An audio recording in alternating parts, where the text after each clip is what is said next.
Ludión, Exploratorio Latinoamericano de Poéticas Políticas Tecnológicas, es autora de la novela Las Anfibias, y su último libro se titula Tecnoceno, Algoritmos, Biohackers y Nuevas Formas de Vida. Bienvenida Flavia, y te cedo la palabra. Muchísimas gracias, Lucía. Buenos días a todos. Qué alegría ver tanta gente. Quizás no me esperaba tantos asistentes. Está bueno que susciten atención a estos temas. Creo que, como en un minuto ya voy a repetir, la pandemia nos sensibilizó a tener que pensar temas o problemas que solíamos pensar por separado, y ahora estamos tratando de pensar un poco más transversalmente y transdisciplinariamente. Me alegra mucho compartir con ustedes algo de lo que estoy pensando e investigando. Vuelvo a agradecer a la Universidad Anfitriona, a la UNER, a la Cátedra de Semiótica, a Lucía, a Mariano D'Agati. Me da muchísimo gusto ver también a otros compañeros, colegas que alguna vez compartimos algún episodio, o más que eso, como Martín Maldonado. Bueno, a todos bienvenidos. Espero que les resulte productivo. Yo voy a hacer una mezcla de my way, como uno puede decir, digamos, de lo que ya vengo haciendo hace tiempo. El que me viene escuchando quizás algo de esto ya lo escuchó, y voy a tratar de contar algunas cositas que estoy haciendo ahora más específicamente. Como siempre, quizás si alguno me conoce, suelo ser demasiado aluvional, va a haber mucha información, hagan preguntas, me pueden detener. Lucía tiene la indicación de mandarme WhatsApp, de llamarme, si algo no se entiende. Entonces, siéntanse libres. Digamos, somos muchos, pero me sería grato que, aunque sea en algún momento, tuviera esto la forma también de una conversación. Voy a mostrar una presentación que es como posiblemente mejor pueda ir siguiendo yo mi propio trabajo, mi propio desarrollo. A ver, voy a intentar encontrar qué compartir. Ahí va. Vamos a ver si se ve. No, vamos a hacer, empiezo de nuevo. Una ventana, ahí va, ahora sí. Lo abierto, no. Acá tampoco. Bueno, extrañamente no quiere. Ahora, a ver. Vamos. Ahora quiere. Muy bien.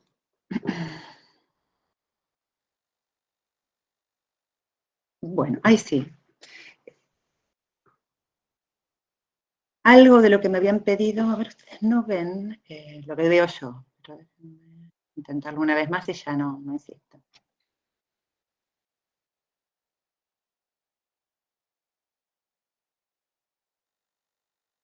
Ahora. Si yo hago así, ¿se ve la pantalla entera? Parece que no.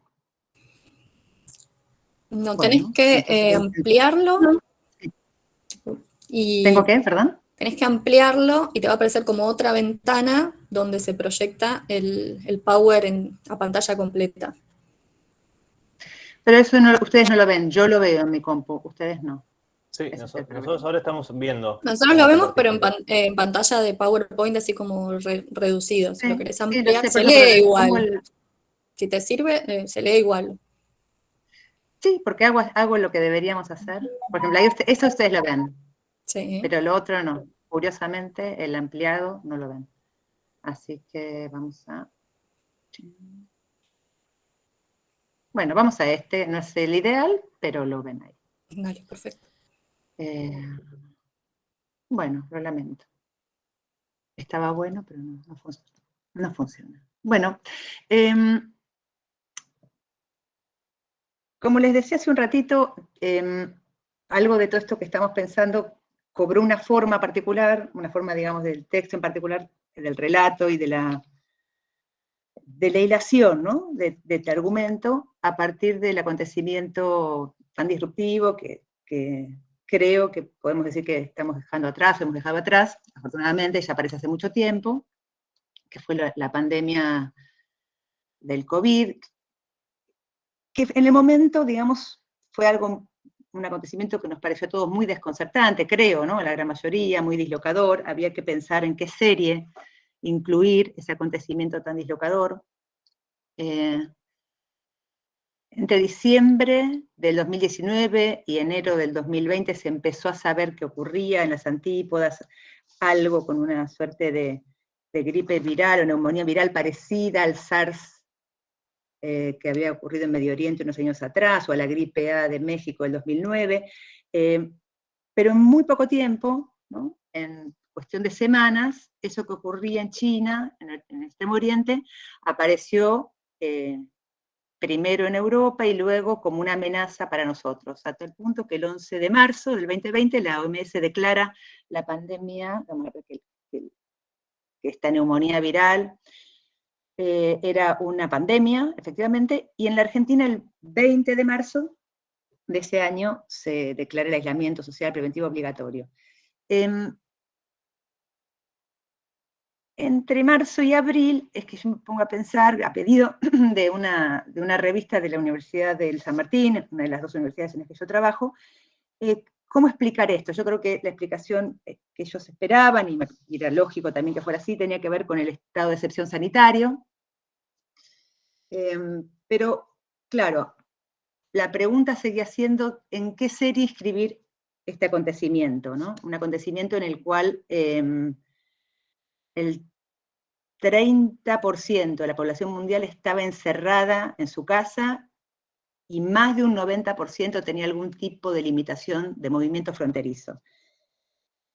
Allí fue que entonces aparece como evidente para mí, que además de, por supuesto, la serie de las pandemias, o por supuesto la serie de la zoonosis, había que pensar ese acontecimiento en una serie mayor, que era la serie de un cierto tipo de accidente, un cierto tipo de acontecimiento, que es particular por tres características principalmente, ¿no? Por su transversalidad, porque atraviesa sistemas expertos muy distintos, por su carácter planetario, global, ¿no? Prácticamente global, es decir, por su extensión espacial, y también porque forma parte de un conjunto de acontecimientos que se originan con la aceleración, ¿no? Una doble aceleración, lo llamaba yo en ese momento, ¿no?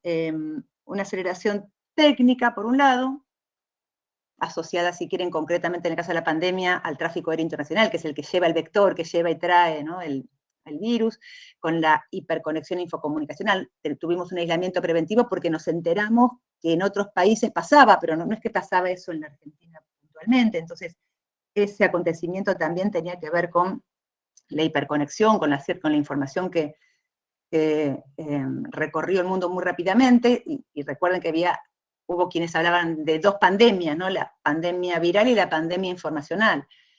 Y también la aceleración relacionada con la liberación de energías de altísima intensidad, ¿no? Que es un proceso que viene por lo menos desde hace 70 años desencadenando en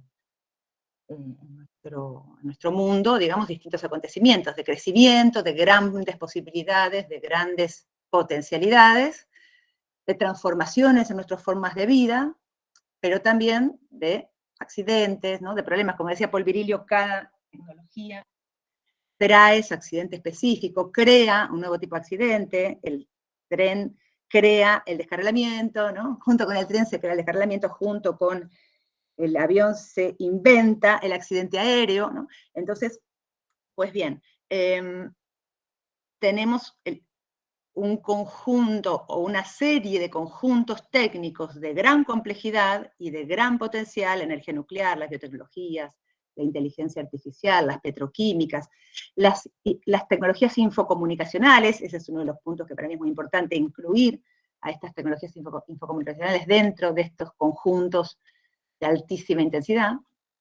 Y luego la aceleración del bios, el humano sobre todo, ¿no? Particularmente, aunque también ciertas formas del bios no humano, ¿no? En el caso concreto de la pandemia, una vez más, esta aceleración del bios parte del propio virus, ¿no? Que en este caso el SARS-CoV-2 es entre 2 y 3 veces más contagioso que la gripe H1N1 en su primera mutación, y las siguientes mutaciones vieron que fue siendo aún más rápido, ¿no?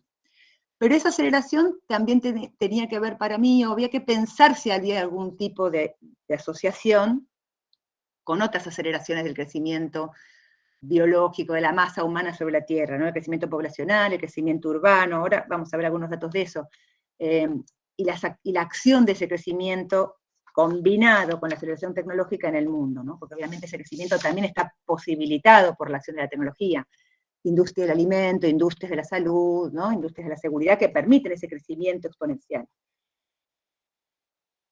A la pandemia, o para explicar la pandemia, y ese vertiginoso movimiento, yo la salté recién, pero el dato que teníamos en ese momento era que la peste negra en Europa, en el siglo XIV, lo que hace es recorrer ese subcontinente en 4 años, 5 años, ¿no? Y si bien tiene un efecto poderosísimo, es muchísimo más lento, ¿no? En una ciudad como Florencia, por ejemplo, la peste negra llegó a diezmar al 80% de la población en ese momento, y en Europa en su conjunto, a más del 30%. En cambio, como les decíamos acá, la velocidad del episodio, digamos, pandémico, y ahora, diríamos, del cierre de ese episodio pandémico, también habla de estas capacidades técnicas, ¿no? Del desarrollo de las vacunas, del desarrollo de sistemas de aislamiento, bueno. Claro que para que se desencadenara una pandemia semejante, había algunas condiciones estructurales negativas, digamos así, ¿no? La fundamental, la principal, es la enorme desigualdad, ¿no? Como condición estructural de este crecimiento humano y no solo humano. Que entre otras cuestiones, si tomamos como válida la tesis o la hipótesis de que la emergencia de ese virus proviene de un mercado, ¿no? En Wuhan, donde se consume alimento no suficientemente cuidado, en condiciones sanitarias no suficientemente cuidadas, y donde se consume animales que no son habitualmente humanos, es porque esas personas que viven en las ciudades, en las grandes ciudades, no siempre viven con las condiciones mínimas necesarias para poder vivir bien allí, ¿no? Ahora vamos a eso enseguida, pero digamos, esa dimensión de desigualdad estructural es determinante de la posibilidad de que el ciclo pandémico se repita, se reinicie pronto. Si tomáramos como válida la hipótesis de un salto hacia afuera de una prueba de laboratorio, ¿no? Tanto de una manera accidental como de una manera deliberada, también tenemos que pensar que esta condición estructural de la desigualdad es una condición indirecta de cualquiera de esas dos hipótesis, ¿no? Ya sea que sale por accidente o que sale por algún tipo de sabotaje, digamos, ¿no? O de algún tipo de guerra geopolítica. Pareciera una hipótesis cada vez menos fuerte, pero en principio a nosotros nos interesa el análisis de conjunto, el análisis sistémico, no el factor desencadenante en sí mismo, ¿no? Lo que también me parece importante, y en una cátedra de semiótica creo que es relevante, es que si queremos analizar y hacer este diagnóstico, ¿por qué llegamos hasta aquí? Pensando en el horizonte de un desarrollo de estrategias de defensa, de estrategias de mitigación de riesgos a futuros, sabemos ya desde el 2005 que la OMS viene diciendo que los ciclos interpandémicos son entre 15 y 20 años, si no me equivoco. Entonces, quiere decir que podría ocurrir algo así pronto. Entonces, de nuevo, ¿cómo mitigar los riesgos? ¿Cómo hacerlos menos poderosos, menos fuertes? ¿Cómo tratar de usar esta experiencia para aprender lecciones, para evitar estos riesgos y quizás de paso aprovechar para pensar y evitar otros? Entonces decía que si este es el propósito de esta investigación o de este abordaje, no nos podemos olvidar de los efectos que va a tener, como problema, como desafío, ¿no? A pensar, de los efectos que va a tener el shock de virtualización que la propia pandemia desencadenó, ¿no? Esto que estamos haciendo acá, digamos, ¿no? Esta inclusión masiva de personas que no necesariamente habrían adquirido herramientas digitales para hacer cosas que durante este año y medio, por lo menos, que pasamos encerrados o casi encerrados, nos permitieron la continuidad de la vida, nos abrieron puertas como esta, digamos, actividades que no habríamos hecho demasiado fácilmente o demasiado voluntariamente, pero que también conllevan toda una serie de problemas, desafíos, vulnerabilidades, vamos a hablar de eso, ¿no? Entonces, para mí era importante, y insisto, creo que en el contexto en el que estamos hoy, precisamente, atender a este shock de virtualización va a ser importante. Y bueno, ya saben todos, quizás aquí, que la explicación, digamos, de fondo, la hipótesis de interpretación de fondo, es que la pandemia es un síntoma, ¿no? Es un síntoma de un salto de escala. Un síntoma de un salto de escala que la humanidad, digamos, técnica, ¿no? Biosociotécnica viene dando, al menos en los últimos 70 años, aceleradamente, ¿no? Hay un autor que abona la tesis del antropoceno, al que yo llamo, declino con la noción de tecnoceno, Bill Steffen, un químico atmosférico que trabaja precisamente en el grupo de trabajo del antropoceno, dice que asistimos en los últimos 70 años a una gran aceleración, ¿no? Salgo de aquí y les muestro algo que me parece importante. Una gran aceleración que en la investigación de Steffen y de su equipo, quienes están trabajando, precisamente estaban trabajando para aportar a la hipótesis del antropoceno, es decir, a la hipótesis según la cual el viviente humano nos hemos convertido en agentes geológicos, en agentes que transforman de manera perdurable los suelos, las masas acuíferas, la atmósfera, ¿no? Y que estamos atravesando, o hemos atravesado ya, umbrales de irreversibilidad en la transformación de ciertos marcadores. Entonces, para aportar esa tesis, digo, Bill Steffen y su equipo desarrollaron una investigación. Acá lo que se ven son 18 de los 24 marcadores que ellos han investigado. Los que están en rojo son marcadores relacionados con el desarrollo socioeconómico mundial, digamos, el sistema humano. Los azules, los que tienen que ver con el funcionamiento del sistema Tierra. Y la hipótesis que ellos estaban siguiendo era la hipótesis de Paul Crutzen, que es el químico atmosférico que primero, digamos, pone en circulación masiva, ¿no? En circulación popular, el término antropoceno, y dice, en el año 2000, esto que acabo de repetir yo de una manera muy, muy general, ¿no? El viviente humano se ha convertido en un agente geológico y por lo tanto, dentro del Holoceno, digamos, ya estamos en otra etapa, en otra era geológica, la era del antropoceno, del humano, ¿no? Que deja estas huellas. Crutzen tenía la idea, y esto es una de las primeras preguntas que esta hipótesis lanza, es una hipótesis que por un lado fue muy bien recibida por distintas áreas de experticia que venían ya en el siglo pasado preocupadas por la sustentabilidad del crecimiento, por lo que se llamaba, ya en la década del 80 y 90 del siglo pasado, la huella ecológica, ¿no? ¿Qué huella dejamos los humanos sobre el mundo? Entonces digo, por distintas áreas expertas interesadas en el tema, fue muy bien recibida, pero por otras áreas fue recibida con bastante controversia, digamos. Todos podíamos, o muchos podíamos aceptar que era una tesis política interesante, ¿no? Atractiva para poder trabajar, pero no necesariamente era una tesis científica. Entonces Crutzen,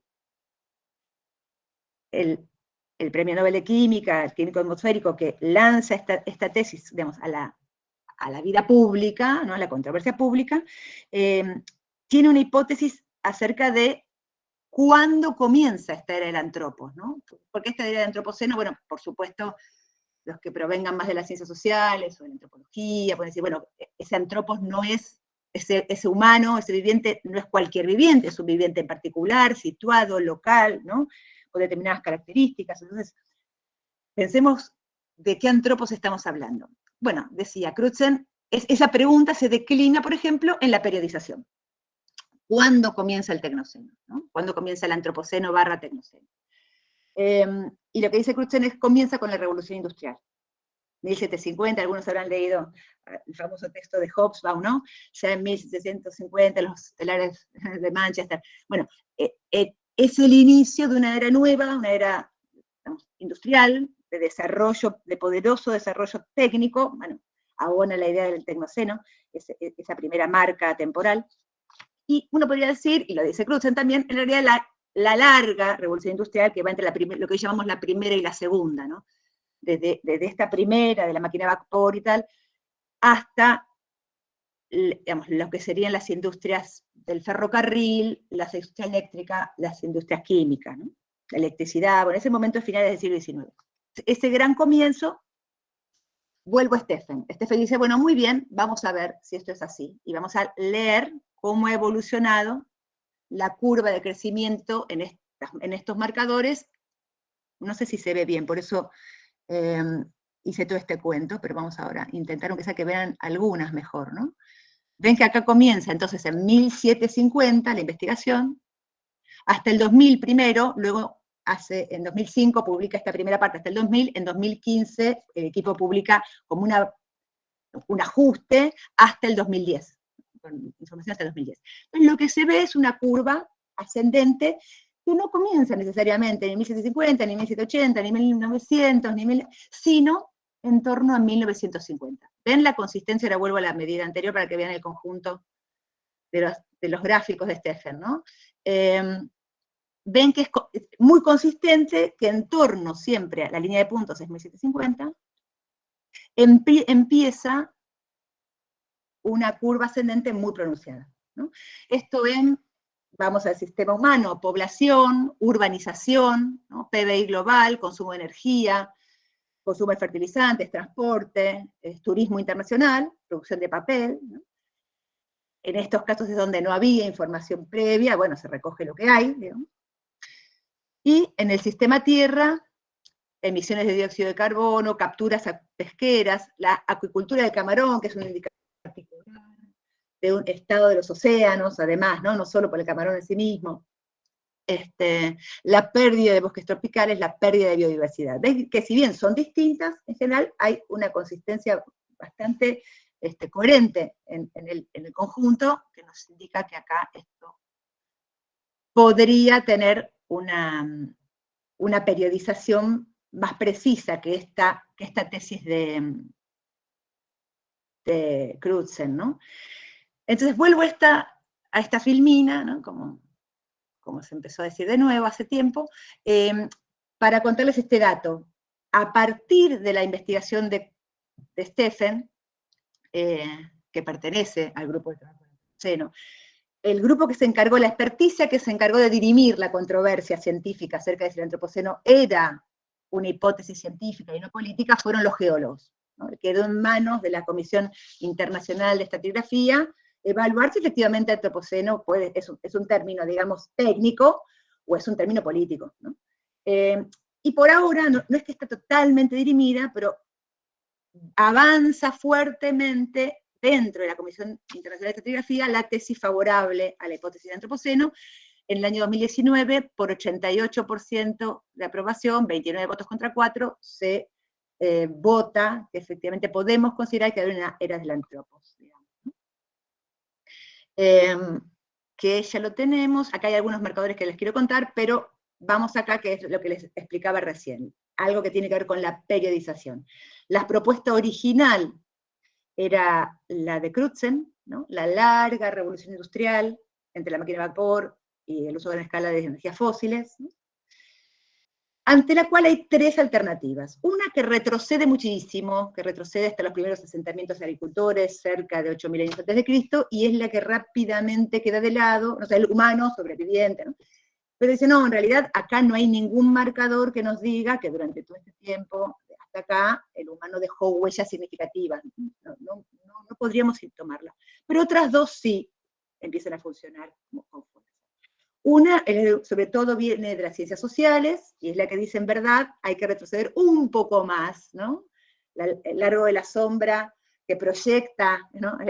el antropoceno, el tecnoceno antropoceno en 2020, nos lleva un poco más atrás, hasta la acumulación primitiva de capital, cerca de 1450, que implica todo un enorme conjunto de acontecimientos que ustedes ya conocen todos muy bien, que tiene que ver con el paso, digamos, al oriente, interrumpido por los otomanos, ¿no? Para los europeos, la búsqueda de una salida por el occidente, el encuentro con América, digamos, con lo que hoy se llama América, y todo lo que significó también de una doble o triple economía, digamos, en relación con eso, ¿no?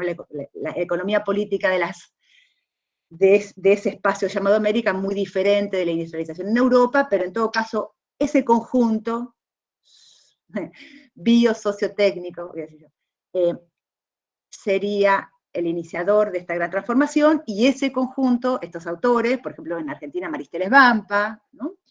Lo llaman capitaloceno. En realidad, el ser humano, en tanto la humanidad capitalista, ¿no?, europea, que inicia un proceso de transformación del mundo, ¿no?, del uso de lo existente como recurso, de la apropiación, ¿no?, extractiva de esos recursos para determinados usos. Bueno, en fin, me parece que no hace falta describir mucho esto, pero esta hipótesis de trabajo, este término técnico, esta declinación analítica del antropoceno en tanto capitaloceno, da lugar a toda una serie de investigaciones todavía muy vigentes, ¿no? La fractura metabólica, ¿no?, toda la hipótesis que tiene que ver con esto, toda una tradición más asociada al marxismo también va por ahí. La propia Comisión de Estratigrafía dio, en cambio, a partir de esto también, de esta investigación de Steffen, pero en particular analizando estratos, digamos, geológicos propiamente dichos, encuentran marca de residuos radioactivos de plutonio provenientes de las investigaciones de las explosiones, investigando la energía nuclear civil después de la Segunda Guerra Mundial, en torno a la década de 1950, y marca entonces el inicio del antropoceno en esa fecha, por este motivo, ¿sí? En relación particular con las huellas, los sedimentos en las capas, digamos, de la Tierra, digamos, de la capa geológica, de residuos radioactivos de plutonio, pero también encuentran plásticos, otros materiales, y es por esto que se inclinan a hablar del inicio del antropoceno en torno a 1950.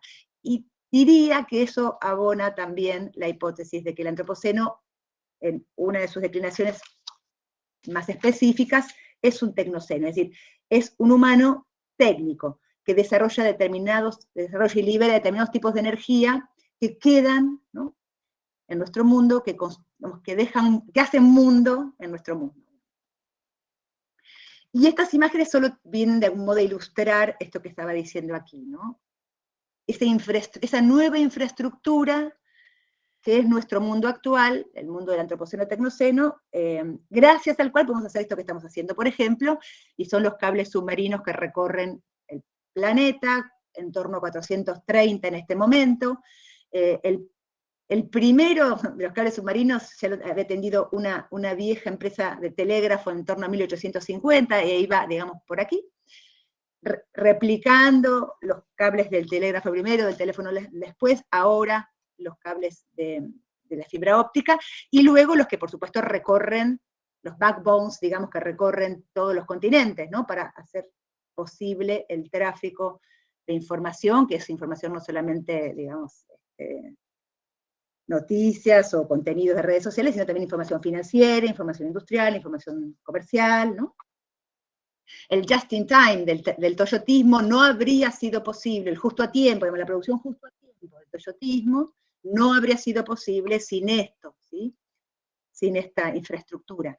Es decir, sin la posibilidad de que las casas matrices, digamos, por ejemplo, Estados Unidos, envíen justo a tiempo, ¿no?, a las fábricas ya descentralizadas del Extremo Oriente, la orden de cuántos autos fabrican, de cuánta producción hacer, para no tener que pagar stocks, no tener que pagar alquileres, digamos, todo eso que ocurrió en los años 60-70 del siglo pasado, ha sido posible gracias a estas tecnologías infocomunicacionales. Por eso digo que están dentro del conjunto de las tecnologías clave del tecnoceno, ¿no? Sin ellas no se podría haber desarrollado esto que conocemos hoy. Esto es un ejemplo de otra cosa, pero de lo mismo también, que es otra cosa, de un tipo de conocimiento nuevo que abre este tecnoceno, ¿no?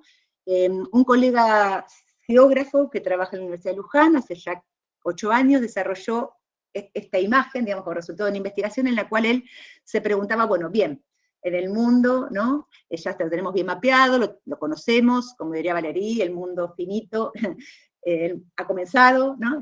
Comienza la era del mundo finito, ¿no? Ya conocido, ya mapeado. Bueno, pero hay otros mundos por conocer que conviven con este, y uno de ellos es el mundo de la cibergeografía, dice Bucay. Y esas cibergeografías tienen que ver con cuáles son nuestros vecinos inmediatos en telecomunicaciones, en comunicaciones digitales. Algo central, por ejemplo, precisamente para la actividad financiera, para la actividad de la bolsa, ¿no? Cuán rápido llega mi accionar, digamos, en un momento de corrida, por ejemplo, ¿no? De corrida financiera. Para dar un ejemplo, pero también algo importante para una pandemia, ¿no? Saber dónde me llega primero la información, quién llega antes, aunque sean nanosegundos. Bueno, pues bien, lo que descubre Bucay es que Buenos Aires limitaba, digamos, ¿no? En el año 2014, inmediatamente con Nueva York, por ejemplo, con Washington, ¿no? Y lo más lejano era, por ejemplo, Paraguay. O sea, lo ven acá en el mapa, ¿no? Estaba mucho más cerca de Bolivia, de México y de Perú, Lima, no tanto de Montevideo, ¿no? Mucho más lejos de San Pablo. Bueno, quiero decir, esto es también el resultado de esta infraestructura que vemos chiquita acá, digamos, ¿no? De este conjunto de infraestructuras. Entonces, también forma parte de aquello que tenemos que aprender a conocer, mapear, diseñar, ¿no? Visualizar, ser capaces de visualizar. Esta es simplemente la curva de crecimiento poblacional, ese bios humano, que como vengo repitiendo hace tiempo, en el año 1800 éramos 1.000 millones de personas sobre la Tierra, multiplicar ese número por 3 llevó 160 años, en 1960 hubo 3.000 millones de seres humanos sobre la Tierra, y hoy estamos en torno a los 8.000, ¿no? O sea que en 60 años más ese número se multiplicó por 2,5, 2,6. Junto con este proceso de crecimiento acelerado, que uno podría decir, sobre todo, es el resultado de una enorme potencia, ¿no? Es el signo de una gran capacidad, ¿no? De una enorme potencialidad de nuestra especie en términos de expansión de la longevidad, ¿no? Mejores condiciones sanitarias para una parte muy significativa de esos 8.000 millones, mejores capacidades educativas, ¿no? Es un signo inequívoco de potencia, pero también hay vulnerabilidades, ¿no? Entonces, la tasa de crecimiento urbano, que también recuerdan que es parte de las curvas de Stephen, esta es una proyección de 2004, yo no encontré todavía en Naciones Unidas mejores datos más recientes, los otros datos son igual encuestas que hay permanentemente, no es que no hay, pero en esta proyección, en el año 50-60, lo ven acá, y había en torno a un 30% de población viviendo en ciudades, de los 3.000 millones, 1.000 millones vivían en ciudades, ¿sí? Y la proyección del 2020 era que el 56% iba a estar viviendo en ciudades, y hoy estamos en torno al 59%, es una proyección bastante precisa, pero claro, el 59 de los casi 8.000, estamos en torno a los 5.000 millones de personas viviendo en ciudades, ¿no? Y si pensamos en la Argentina, es el octavo país más grande del mundo, en su extensión, con una densidad de población relativamente baja, muy, muy baja. Sin embargo, curiosamente, el 92% de la población de la Argentina vive en ciudades, el 35% de la población vive en la llamada región metropolitana de Buenos Aires, o sea, Buenos Aires, Gran Buenos Aires, La Plata, Gran La Plata. En ese conglomerado, que como los que vivimos acá sabemos bien, en realidad es toda una unidad, digamos, no hay ninguna división en términos vitales, digamos, de intercambio vital. Todo ese conglomerado recoge el 35% de la población del octavo país más grande de la Tierra, ¿no? Es muy significativo por todas las lecturas que nos permite ese dato. Hablábamos de tecnologías digitales. Datos generales también para tener en cuenta. De los casi 8.000 millones de habitantes, ven que acá dice 57, los datos de los que se provee la consultora We Are Social, que es la consultora más consultada para saber temas de digitalidad en el mundo, es que somos un 57%. De los cuales un 62% de los 8.000, ¿no?, tienen acceso a Internet.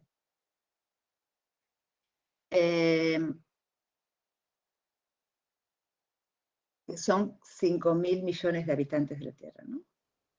Un poco menos de ellos usan redes y medios sociales, y un poco más usan teléfono celular.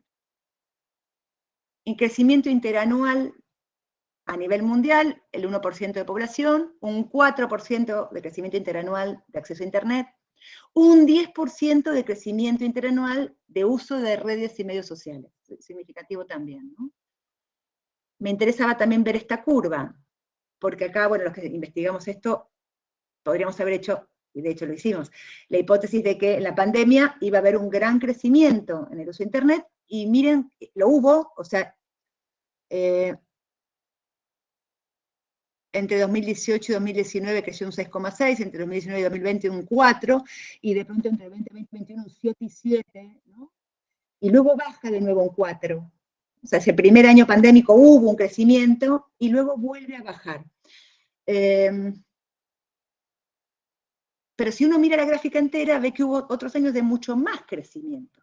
Por ejemplo, el 2014, 2015, 2016, ¿no? 11%, 12, 10, con lo cual uno podría imaginar una hipótesis que hay que probar, hay que trabajar para probar, pero que está en ese 62% de acceso a Internet, se está tocando el límite de esta condición estructural que es la desigualdad. Estamos llegando a ese límite en el cual ya, a pesar de que estamos en pandemia, a pesar de la necesidad más o menos imperiosa de la conexión, hay una masa poblacional que queda fuera por condiciones estructurales, digamos, negativas, digamos, ¿no? Muy desfavorables. Para la Argentina los números, bueno, son muy distintos en términos de población, es una población relativamente pequeña, decíamos 45 millones, el 92% vive en ciudades, como decíamos recién, una enorme penetración o, digamos, inclusión digital, o algunas teóricas feministas llaman adopción digital, muy interesante también ese término, ¿no?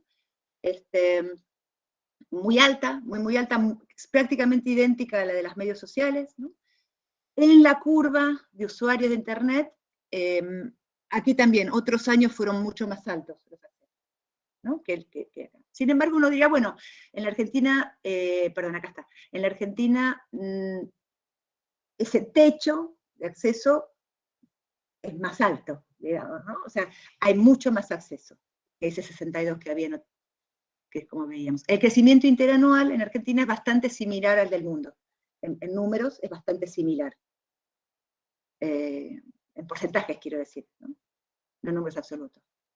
Casi 1% de crecimiento, casi 4% en Internet, casi 10% en los medios sociales. Bueno, ahí vamos.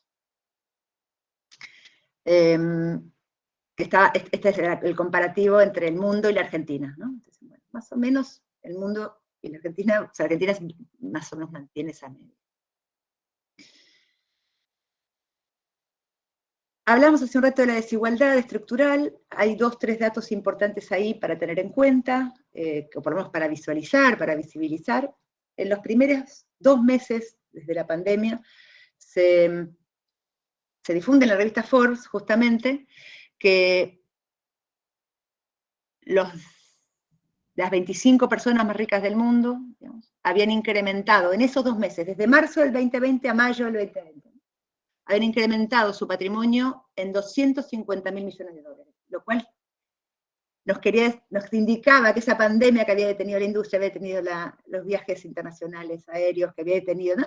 Sin embargo, había beneficiado a los más ricos, y entre ellos, por supuesto, los empresarios de las telecomunicaciones y del comercio electrónico. Digo por supuesto porque, bueno, tiene que ver con algo bastante obvio, que es que empezamos a hacer eso que llamamos el shock de virtualización, ¿no? Empezamos a aplicar nuestras energías a poder reconstituir, aunque sea una parte de nuestras vidas, a través de dispositivos que nos permitieran salir, digamos, conectarnos con otros sin tener que salir a la calle. Pero bueno, en enero de ese mismo 2020, la organización Oxfam, una ONG, que todos los años antes del Foro Económico de Davos da información sobre desigualdad, produce un informe, decía que 2.153 personas físicas tenían en ese año más riqueza que 4.600 millones de seres humanos sobre la Tierra, ¿no? El 60% de los seres humanos. Entonces, bueno, esa terrible desigualdad también se vio disparada en este crecimiento, ¿no? No está en la curva de Stephen, habría que reconstruir, no está hecha, la busqué muchísimo, la curva de desigualdad. Hay que reconstruir una curva de ese tipo porque efectivamente es una de las principales vulnerabilidades y tenemos que pensar próximos accidentes como el de la pandemia, próximos accidentes normales, ¿no? Luego, este dato lo dio la misma Oxfam en el informe del año siguiente, o sea, en el informe de 2021, ¿no? Entre 2020 y 2021, los 10 millonarios más ricos del mundo incrementaron su riqueza en cerca de 540.000 millones de dólares. Y yo había hecho el cálculo en ese momento, a partir de lo que el Estado argentino había pagado las vacunas en 2021, que ese dinero habría sido equivalente a 3 años de 2 vacunas anuales para la población del mundo entero. ¿Qué quiero decir con esto? Que no es que no hay recursos, no es que la pandemia nos dejó sin recursos, ¿entiende? No es exactamente eso lo que ocurrió. Las decisiones jurídico, políticas, sociales, culturales que venimos tomando hace muchos años, muchas décadas, crean también las condiciones de estas vulnerabilidades sistémicas, de esta desigualdad estructural cada vez más inquietante, de la que no solamente nos tenemos que preocupar por razones éticas o humanitarias, sino también por razones políticas muy precisas, ¿no? Poder constituirnos como una comunidad que piense en la escala del sistema Tierra estos problemas. Como ya otros agentes y actores están pensando en la escala del sistema Tierra hace muchas décadas ya, ¿no? Al menos 7 décadas.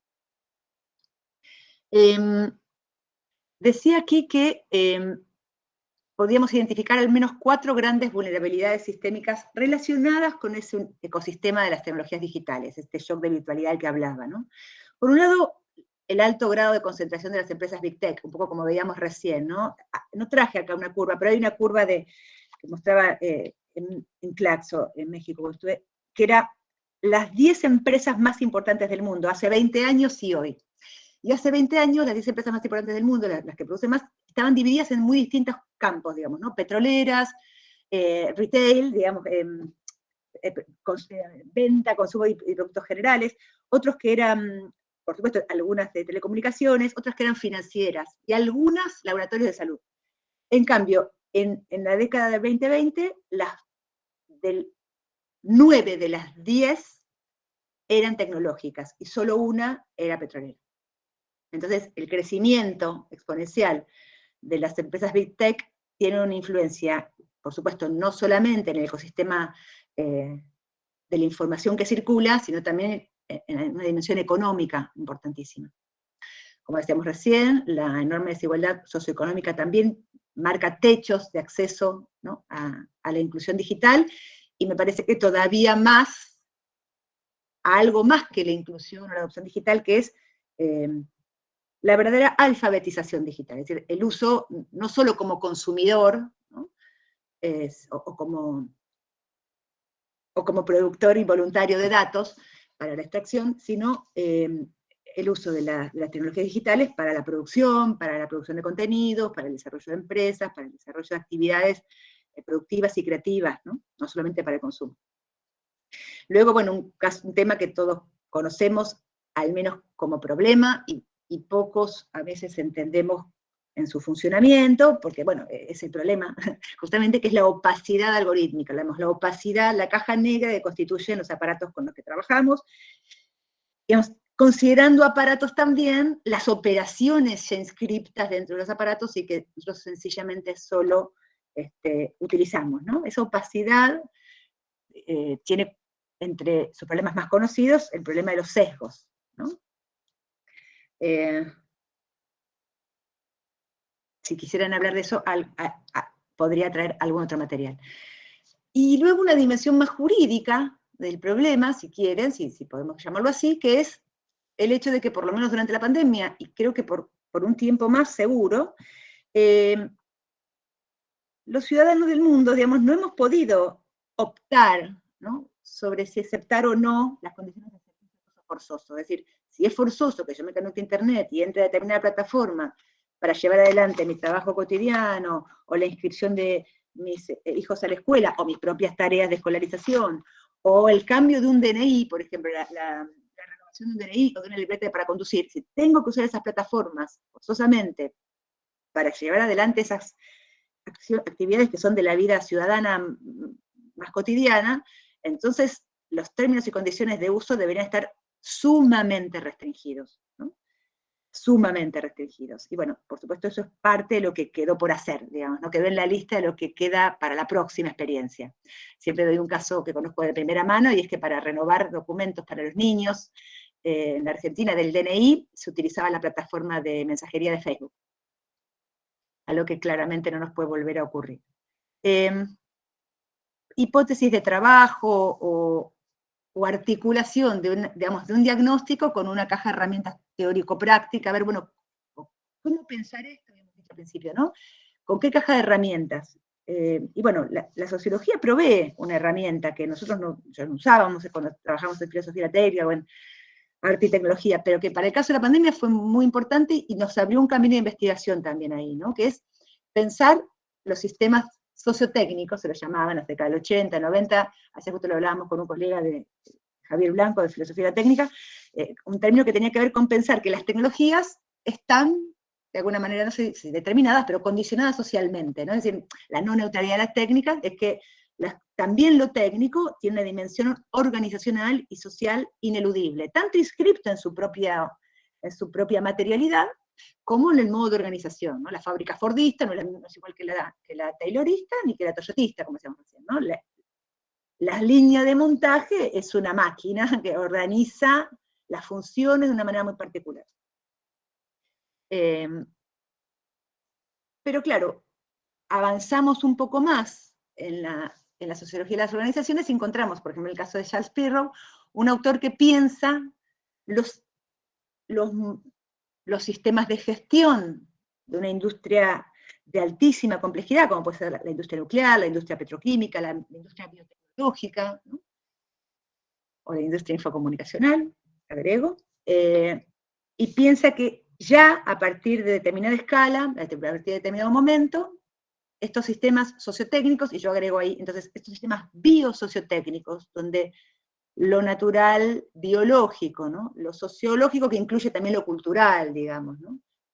La dimensión cultural y la dimensión tecnológica están sumamente imbricadas, y están en un estadio de complejidad tan alto que no es posible conocer, y por lo tanto prevenir, todas las posibles interacciones entre las partes. En la industria nuclear, por ejemplo, pasa eso. Es imposible contener en un diseño todo lo que puede ocurrir. Y hay dos grandes puntos de vulnerabilidad. Uno, que hay partes del proceso, en esos sistemas sociotécnicos o biosociotécnicos complejos, hay momentos del proceso que una vez que se desencadena la acción es muy difícil detenerla, ¿no? La acción se desencadenó, y piénsenlo en algo que no tiene que ver con una industria compleja como la nuclear o la petroquímica o la aeronáutica, sino con la financiera, una corrida bancaria, ¿no? No se detiene fácilmente, ¿no? Los elementos están muy acoplados, dice Perrow, están estrechamente unidos uno con otro. Después de que se desencadena una acción, sigue la otra, y muchas veces por procedimiento no conviene detenerla, ¿no? Porque el detenerla podría provocar una catástrofe aún mayor. Entonces, no hay tecla off. El acoplamiento desencadena un acontecimiento que no podemos parar, al menos inmediatamente. Hay secuencias invariantes que no pueden ser alteradas. Y la otra vulnerabilidad es lo que decíamos hace un rato de los componentes, ¿no? La complejidad de las interacciones es tal que no la podemos diseñar completamente. Puede haber interacciones dentro del sistema que tengamos muy controladas, pero siempre puede haber una intervención, fuera del sistema, o dentro del sistema, pero inédita, ¿no? Que altere la secuencia prevista y desencadene un acontecimiento. Claro, esta complejidad interactiva, estas interacciones que están inesperadas, nos despiertan muchísima alarma, pero bueno, en todos los sistemas de los que estamos dependiendo para el desarrollo de nuestra vida, por eso también esto biosociotécnico, habitamos nuestras formas de vida, la existencia misma de esto que somos depende de esos sistemas biosociotécnicos, biotecnologías para desarrollar vacunas, por ejemplo, energía nuclear para tener electricidad, bueno, ya, las petroquímicas, etcétera, etcétera, constituyen nuestra forma de vida de tal modo que ya no podemos prescindir de ellas, y por lo tanto lo que podemos hacer, hasta tanto se pueda cambiar todo, ¿no? Esa sería parte de la discusión política, ¿no? Pero no, hasta tanto podamos transformar nuestras formas de producir, tenemos que poder construir defensas. Y eso implica entonces dedicarnos a pensar atentamente cómo se constituyen estos sistemas con los que interactuamos y de qué manera interceptar, ¿no?, estas posibilidades de catástrofe, de accidente. Decíamos hace un ratito, lo había escrito yo en ese artículo que me pidieron en abril del 2020, que la pandemia era un accidente normal, porque Pirro desarrolla esa idea, ¿no? Accidente normal, vamos a verla acá. Yo no sé por qué me fui tan abajo, ahora me doy cuenta que me adelanto un poquito acá, ¿no? ¿Tú? Y acá, es accidente normal, es un término, si este es sistémico, también lo llama Pirro, es un término que pretende subrayar que dadas estas características del sistema bio-socio-técnico complejo, es inevitable que en algún momento ocurra un accidente, ¿no? Es inevitable. Pero a favor, diríamos, es previsible. Sabemos que eso va a ocurrir y tenemos que poder intentar prevenir el desencadenamiento de ese accidente. La frase de Perro es interesante, ¿no? El extraño término accidente normal pretende subrayar que dadas las características del sistema, es inevitable que entre sus fallos ocurran interacciones múltiples e inesperadas. Esto expresa una característica inherente al sistema, no es una negligencia, no es una falla operativa, no es que se equivocó, no sé, el piloto, el operador, el periodista, ¿no? Tampoco es un enunciado de la frecuencia, no es que es normal porque es frecuente, no, puede ser muy infrecuente, ¿no?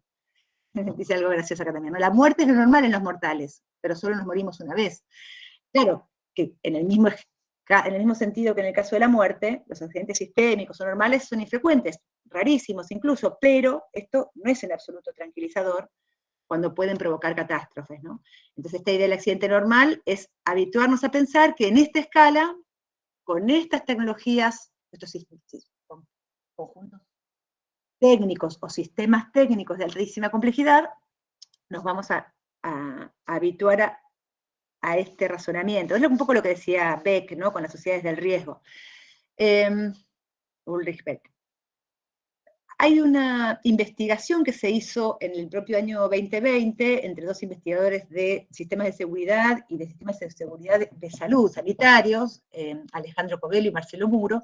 Hicieron un librito, que está disponible en internet, lo pueden encontrar, que se llama Análisis sistémico de la pandemia del coronavirus, donde ellos desarrollaron un análisis sistémico de la pandemia desde el factor desencadenante, el origen del virus, estas dos alternativas que decíamos recién, qué pasaría si fuera un laboratorio biotecnológico, qué pasaría si fuera un mercado, un problema sanitario, cuáles fueron las interacciones inesperadas dentro del sistema, esa complejidad interactiva que desencadena la crisis, por un lado un problema sanitario, y por un lado el tráfico aéreo que llevó y trajo muy rápidamente, ¿no?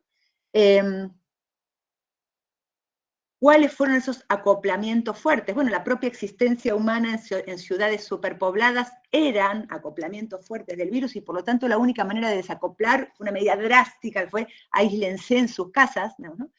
Luego las vacunas pudieron ralentizar ese acoplamiento. Los barbijos fueron el primer dispositivo, digamos, físico para eso, las mascarillas, ¿no? Y luego ideas de sistemas de defensa o de contención de riesgo que tienen que ver con una información veraz, rápida, ¿no? Potenciar la investigación científica, los sistemas de salud, bueno, las propuestas de Covello y de Muro están en el libro, es muy interesante. Yo creo que voy a volver a eso en un rato, pero bueno, si tenemos tiempo, porque es un poquito largo quizás. Yo les decía que es algo que les quería mostrar de lo nuevo, de lo que más estoy tratando de pensar, que tiene que ver con, por un lado, insistir en la analítica de Steffen, en estas curvas, es decir, bueno, ¿qué otros marcadores, así como estuve buscando, marcadores de la curva de desigualdad, que para nosotros es muy importante desarrollar ese marcador y esa curva, incorporarla en la analítica de la discusión sobre la antropoceno tecnológica, digo, nosotros los que venimos de las humanidades y las sociales, ¿no? Por otro lado, trabajar con personas profesionales, expertos del área de la seguridad, para ver si en el campo de la seguridad también hay nuevos marcadores. ¿Sí? Lo que encuentran estos investigadores, Alejandro Covello, que es uno de los autores del texto de recién, es uno de los que también está trabajando en esto acá, es que también hay un salto de escala en los accidentes industriales o los eventos extraordinarios industriales. Y tiene que ver con 3 tipos de saltos, ¿no? Por un lado, por magnitud y alcance geográfico o espacial, ¿no? Accidentes que abarcan regiones enteras. Hay un salto de escala también allí, ¿no? Luego, por el tipo de víctima. Esto ya es parte de la tesis de Perro aplicada a casos nuevos, a casos específicos, que son accidentes que tienen víctimas de cuarta instancia. Ahora vamos a ir a esto, pero digamos que son nuevos tipos de víctimas que aún no nacieron, quiere decir esto, ¿no? Aún no nacieron. Y si quieren, bueno, lo reducimos ahora, ¿no? Hay un accidente, cuando hay un accidente, hay una víctima de primera instancia que es el operador que está ahí trabajando, ¿no? Esa persona puede tener se corta un dedo, bueno, es la primera instancia de la víctima. Si fuera un accidente, supongamos, de un tren, puede haber un descarrilamiento, entonces hay víctimas de segunda instancia. Están los operadores o trabajadores de la industria y están también los que usan esa industria, los usuarios. Los de tercera instancia serían, supongamos, un derrame de una sustancia química, ¿no? Un glifosato. Entonces, bueno, tenemos los operadores, tenemos los usuarios y tenemos la comunidad circundante que está sufriendo el efecto de este accidente, ¿no? Que no está implicada directamente con la industria, pero que sufre de todas maneras el accidente. Y luego, lo que aparecen con estos nuevos accidentes, este salto de escala, que son los accidentes que implican a generaciones todavía no nacidas, ¿no? Las radiaciones de Chernóbil para algunas de las personas que en el radio donde las emisiones fueron más fuertes, nacieron con malformaciones, por ejemplo. Entonces, bueno, eso serían víctimas de cuarta instancia. Y luego por desencadenante, ¿no? Y hay un tipo particular de accidente que se empezó a llamar accidente NATEC, ¿no? Natural tecnológico. Son accidentes, eventos de origen natural que desencadenan un accidente tecnológico. Y que, como el caso de Fukushima, tenemos acá, ¿no? Un tsunami de 15 metros que había sido provocado por un terremoto, dañó, o sea, sobrepasó por el doble las defensas que tenía la industria, digamos, la planta nuclear de Fukushima, dañó los sistemas de refrigeración, o sea, los sistemas eléctricos, que a su vez los sistemas de refrigeración, y eso inicia el proceso de fisión del núcleo de los reactores. Entonces, bueno, ahí arranca un desastre que tiene que ver también con emisiones, ¿no? Y con defensas frente a eso. La misma investigación que hace el licenciado Covello tiene que ver con el crecimiento a través de las décadas de un tipo de accidente por magnitud, digamos, ¿no? Por escala. Entonces, bueno, vamos viendo que van subiendo las accidentes industriales, ¿no? En cantidad y en gravedad, ¿no? Víctima de primera instancia, segunda, tercera, cuarta, bueno, en fin. Cantidad de accidentes y gravedad de los accidentes, en este caso, ¿no? Cantidad de accidentes, gravedad de los accidentes. Se ve que acá en esta década fue particularmente intensa, ¿no? En fin. Acá es lo que decíamos hace un rato, explicar el tipo de accidente, qué son estos accidentes NATEC, o qué ejemplos tenemos, además desde el de Fukushima, que veíamos recién, el año 2020, las inundaciones provocadas por el volcán Harvey en Estados Unidos generaron la desactivación otra vez, ¿no? Del sistema de refrigeración de la planta química, en este caso, no nuclear. En Texas, la población se evacuó debido a que había posibilidad de incendios por los químicos orgánicos almacenados en esa planta, cosa que en efecto sucedió al día siguiente por un efecto de aumento de temperatura, ¿no? Entonces, toda una población que queda evacuada en toda una ciudad a partir de un huracán que genera un accidente tecnológico. Y lo que estamos intentando es ver si esos accidentes NATEC también obedecen, digamos, a la curva ascendente. Pareciera que sí, solo que por supuesto esto ya estamos dentro de los límites temporales del Tecnoceno. No nos podemos retrotraer a 1750. Una investigación publicada el año pasado sobre los accidentes NATEC da cuenta de un vínculo indirecto entre estos nuevos accidentes NATEC y el cambio climático, ¿no? Porque acá hay como 2 grandes factores. Por un lado, el emplazamiento de centrales sobre todo eléctricas, sobre todo nucleares para brindar energía eléctrica, pero también petroquímicas o químicas para brindar determinado tipo de producto, ¿no? Cerca de grandes urbanizaciones, a veces inevitablemente, por ejemplo, el buque regasificador, que ya hace mucho tiempo se instala en las costas de Bahía Blanca para brindar gas a la red, ¿no? No puede estar lejos de la costa, pero bueno, está justo en Ingeniero White, ¿no? Entonces, la posibilidad de accidente ahí es enorme.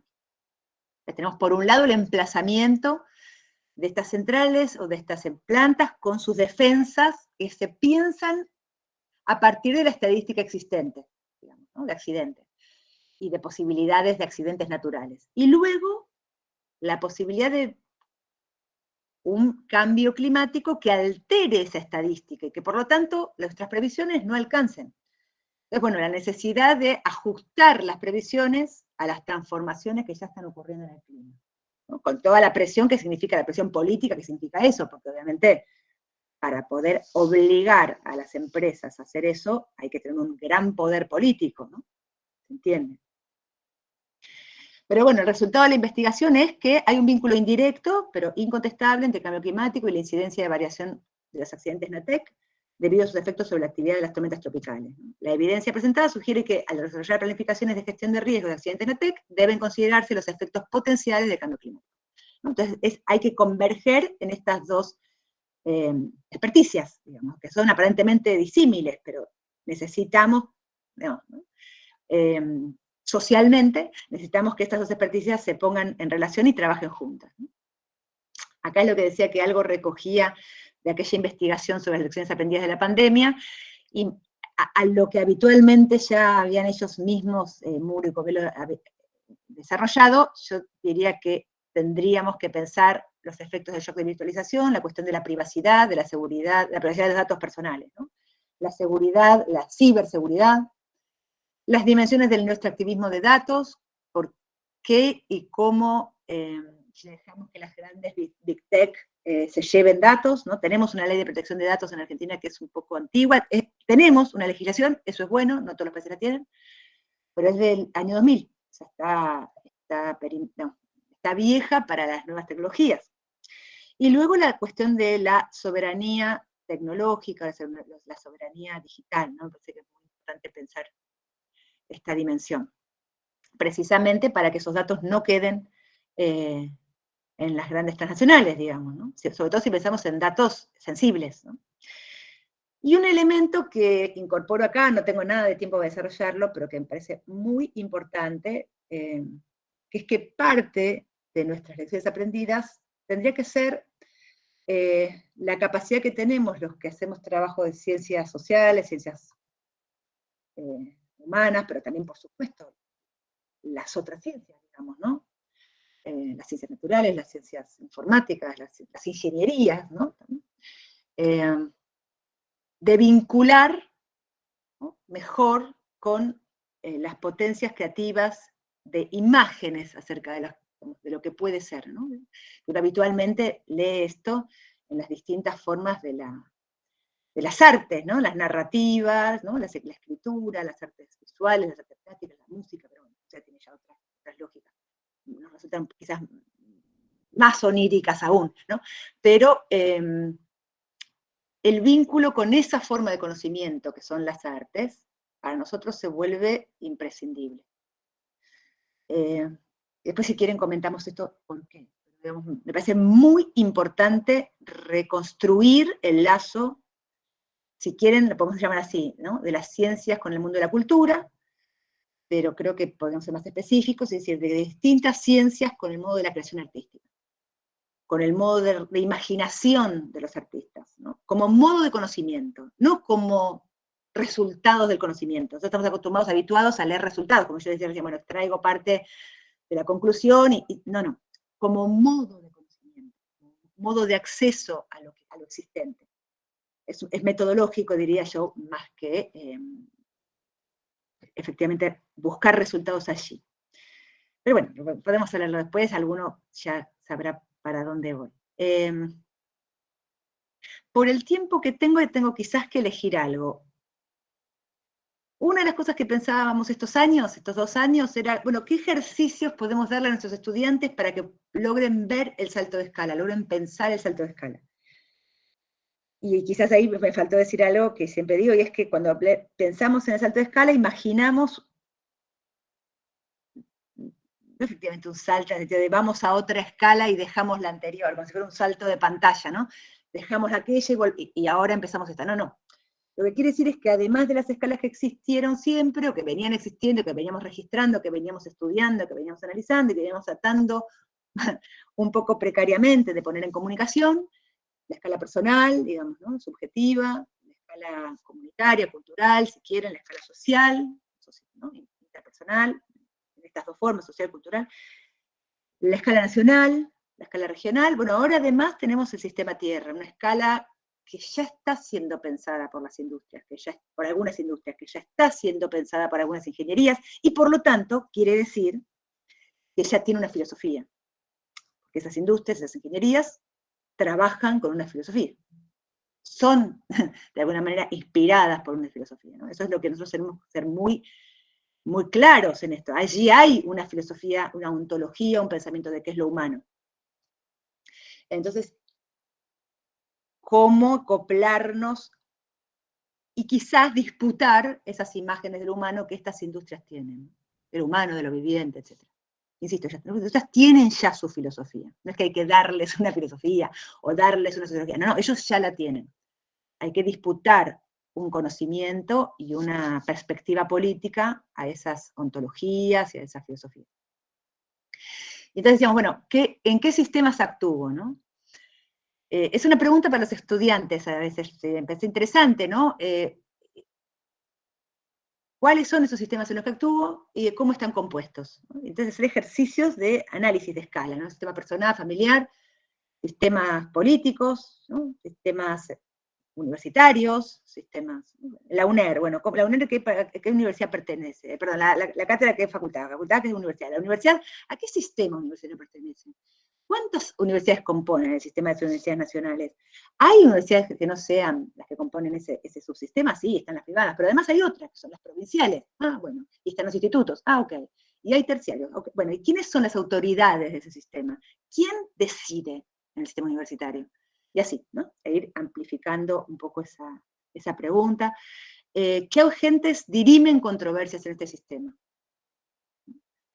Y otra pregunta, para otro grupo, para el mismo grupo, pero que tiene más que ver con este universo de las imágenes, acerca del mundo.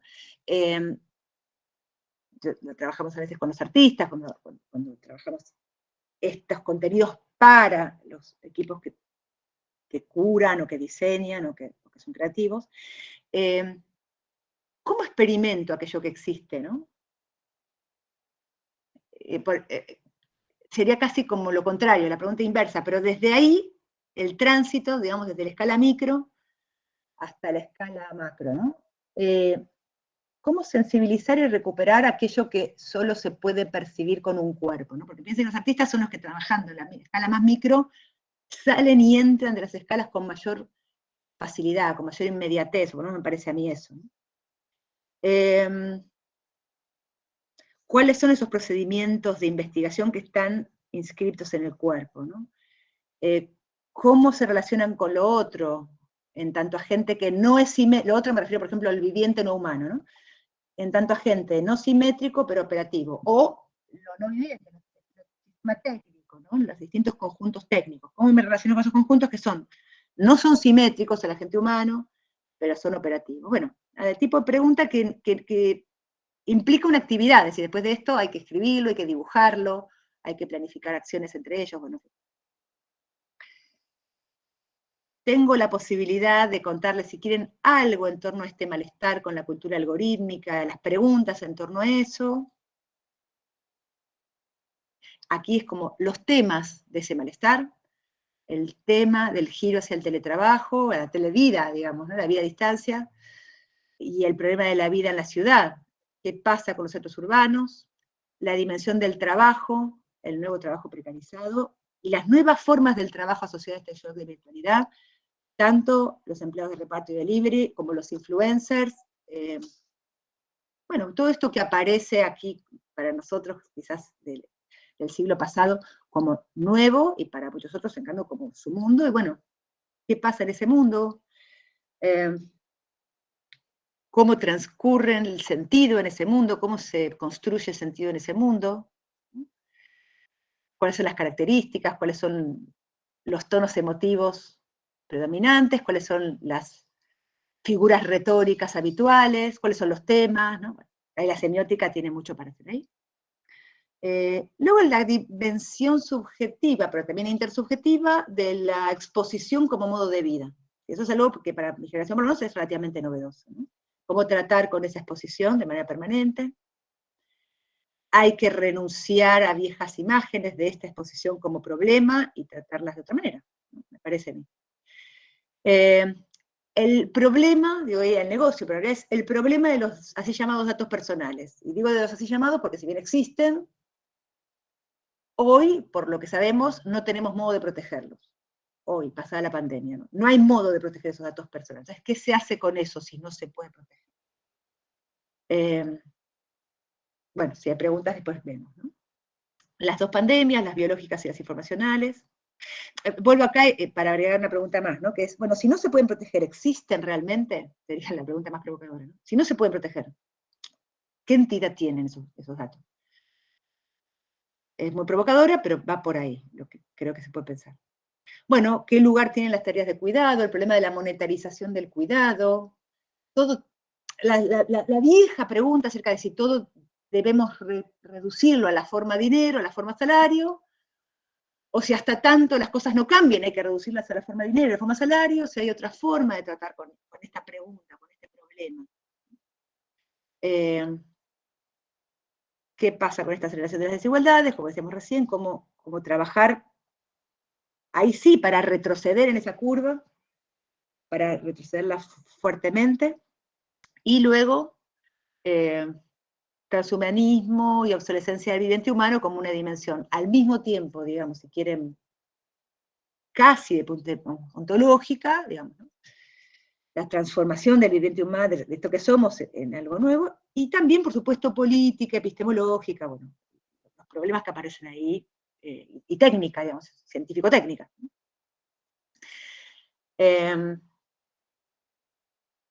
Esto mismo que acabo de declinar en términos de los temas o los tópicos, ahora aparece como las preguntas a esos tópicos, ¿no? Bueno, ¿qué preguntas hay que hacerle a esos tópicos? Siempre el problema es la pregunta, ¿no? El otro día hablábamos con colegas chilenos que estaban muy preocupados por eso. A mí me parecía súper obvio que el problema es la pregunta, y ellos estaban muy preocupados porque ellos son más filósofos o de los estudios culturales, y venían muy preocupados por el hecho de que esta nueva cultura algorítmica nos obliga a tener la pregunta antes, ¿no? Por ejemplo, ante los grandes datos, ante una gran base de datos. Bueno, ¿cuál es la pregunta que tenemos? Y ellos están muy preocupados por esta forma, digamos, esta metodología de que ya hay que tener la pregunta. Lo cuento por si a alguno le pasa lo mismo, ¿no? Pero bueno, el hábito nuestro, como científicos, es hacernos la pregunta, ¿no? Con la combinación de grandes volúmenes de información digitalizada, lo que llamamos datos masivos o big data. Las características de aprendizaje maquínico, de machine learning, también se llama aprendizaje automático de las máquinas. No sé si alguno tiene alguna duda sobre eso, pregunte. Y una vigilancia extendida capilarmente, pues sobre toda la sociedad. La pregunta es posible cuidar los datos personales? Yo ya la respondí hace un ratito, no es posible cuidar los datos personales. Bueno, sí, quizás es posible cuidar la clave criptográfica para bancaria, digamos, ¿no? Pero digamos, somos previsibles, digamos, ¿no? Somos encontrables. Bueno, somos identificables, ¿no? Hay una aplicación, Clearview IA, de inteligencia artificial, que saca, uno se puede sacar una foto de acá y da toda la información que existe sobre nosotros en todo el mundo digital. Por lo tanto, somos identificables, nombre, apellido. Después de la pandemia, casi todos hemos estado expuestos a los datos visibles por estas máquinas, ¿no? Ante el funcionamiento opaco y monopólico de la economía de datos, algoritmos, plataformas, ¿cómo podríamos poner límites a las GAFAM, ¿no? Google, Amazon, Facebook, Apple, Microsoft. Pero que también son hoy Amazon en tanto proveedora de infraestructura de nube o Mercado Libre, digamos, ¿no? O las grandes empresas de los comercios electrónicos, todo ese rango, que creo que esto sí, lo traigo acá, lo tengo acá y eso me parece así muy importante, como información a tener siempre en cuenta. Uno dice Internet, el mundo de Internet, el mundo digital. Imagina algo como vagaroso, ¿no? Bueno, la nube no es una nube, ya lo sabemos, es algo bien material, bien físico, son servidores, algunos de los cuales están en el océano, como los de Microsoft, y se ahorran de esa manera refrigerador y alquiler, ¿no? Una cuestión estrictamente económica. Pero bueno, no, Mariano Zuckerfeld, un colega nuestro, sociólogo de la Universidad de Buenos Aires, ahora que está en Quilmes, si no me equivoco, desarrolló en el año 2014 un artículo que está disponible en Internet, todo lo que usted quiso saber sobre Google no se atreve a preguntar, y desarrolló este cuadro muy gráfico sobre la estructura vertical de Internet. ¿Alguien quería decir algo? Yo no lo veo, pero ya me corro. Y digo esto, hay 5 niveles por lo menos de Internet. Internet es una estructura vertical jerárquica, desde los cables submarinos que veíamos, satélites, tendidos de cable continentales o backbones de fibra óptica o de ASL o lo que sea. Hardware, desde el PC, desde esto hasta los grandes servidores, digamos, todo eso es hardware, POPs concentradores, modems, routers. Software, que es las instrucciones que cada hardware tiene, por un lado, desde ya, pero luego el protocolo de TCP, que es lo que permitió la red, digamos, en los años 70, el email, años 80, la web, años 90, los navegadores, los buscadores, ¿verdad? Los contenidos que desarrollamos nosotros, esto que estamos haciendo acá, imágenes, audios, videos, textos, y luego los sistemas de gestión de contenidos. Ahora sí, entonces de nuevo, las redes, las plataformas, ¿no? Las redes sociales, los portales bancarios, los portales industriales, los portales de acceso a plataformas en línea, digamos, aulas virtuales, todo eso, ¿no? Comunidades, sus moderadores. Todo esto es Internet, ¿no? Todo este conjunto de empresas. Entonces, bueno, para pensar Internet tenemos que pensar que una de las cosas que está ocurriendo es que los grandes empresarios de este nivel están comprando infraestructura de este nivel, sobre todo de la A y algunos de acá, de la B más baja. Entonces, que se está armando una concentración vertical. Esos son las GAFAM, por eso vengo acá. Porque en verdad el problema de las GAFAM es que empiezan a ser, como todo proceso de monopolización, se empiezan a crear estructuras verticales. Bueno, ¿cómo evitar ese monopolio? Y bueno, estaban las preguntas, que yo les decía, por un lado, cómo construir soberanía y democracia digital, y acá diríamos, bueno, ¿qué sería la democracia digital? Que implica descentralizar los servicios, ¿no? Con leyes que favorezcan la competencia, esto que estoy diciendo, ¿no? Tratar de construir, de desacoplar en términos de Pirro, ¿no? Tratar de desacoplar las empresas, que hayan competidores, que no haya un único grupo pequeño de grandes proveedores, y luego, desde el punto de vista de los ciudadanos, garantizar los derechos a la protección de los datos y la seguridad de esos datos, la inclusión digital, ¿no? La adopción digital, y una genuina alfabetización. Y todo esto lo viene diciendo hace mucho tiempo la abogada guatemalteca Renata Báez. A lo que le agregaríamos, si quieren, el toque argentino de la lucha por la soberanía digital, ¿no? Que es pelear esa soberanía, ¿no? Realmente no darla por ya terminada esa discusión, desarrollar políticas públicas sostenidas de soberanía tecnológica, desarrollar también como sociedad una exigencia a que las empresas, digamos, argentinas aporten a esta soberanía tecnológica sus saberes. Empresas pueden ser incluso muy pequeñas, las empresas de software se fueron muy beneficiadas con el desarrollo que se hizo en la primera década de este siglo, y hay muchísimas empresas pequeñas que hacen grandes desarrollos de software para la Argentina y para la región. Luego, como decíamos hace un rato, someter a revisión periódica y eventualmente limitar los términos y condiciones de estas empresas. Y luego, bueno, lo que ya hizo Europa primero, luego el G7 lo expandió hasta el 2030, un programa de exigir a las empresas beneficiadas por el shock de virtualización que inviertan un porcentaje de la ganancia en los países donde actúan, no solamente donde tienen su sede administrativa. Es sumamente importante, ¿no? Es decir, exigir la imposición local a partir de todo lo que esas empresas extraen. Bueno, este es este mapa. Y hay dos cosas que yo tengo 2 minutos me parece, entonces hablar un poquito de inteligencia artificial mini, lo que ya está en el libro, o mostrarles esto que me va a llevar quizás un poquito más, pero que a mí me parece también importante, que es como el mapa de conjunto, el mapa teórico de conjunto, donde combinamos un poco de Foucault y la biopolítica con esta ampliación del campo de batalla biopolítico. Yo creo que me voy a quedar acá. Pero antes, voy a mirar todo lo que dijeron por ahí, si es que decían algo.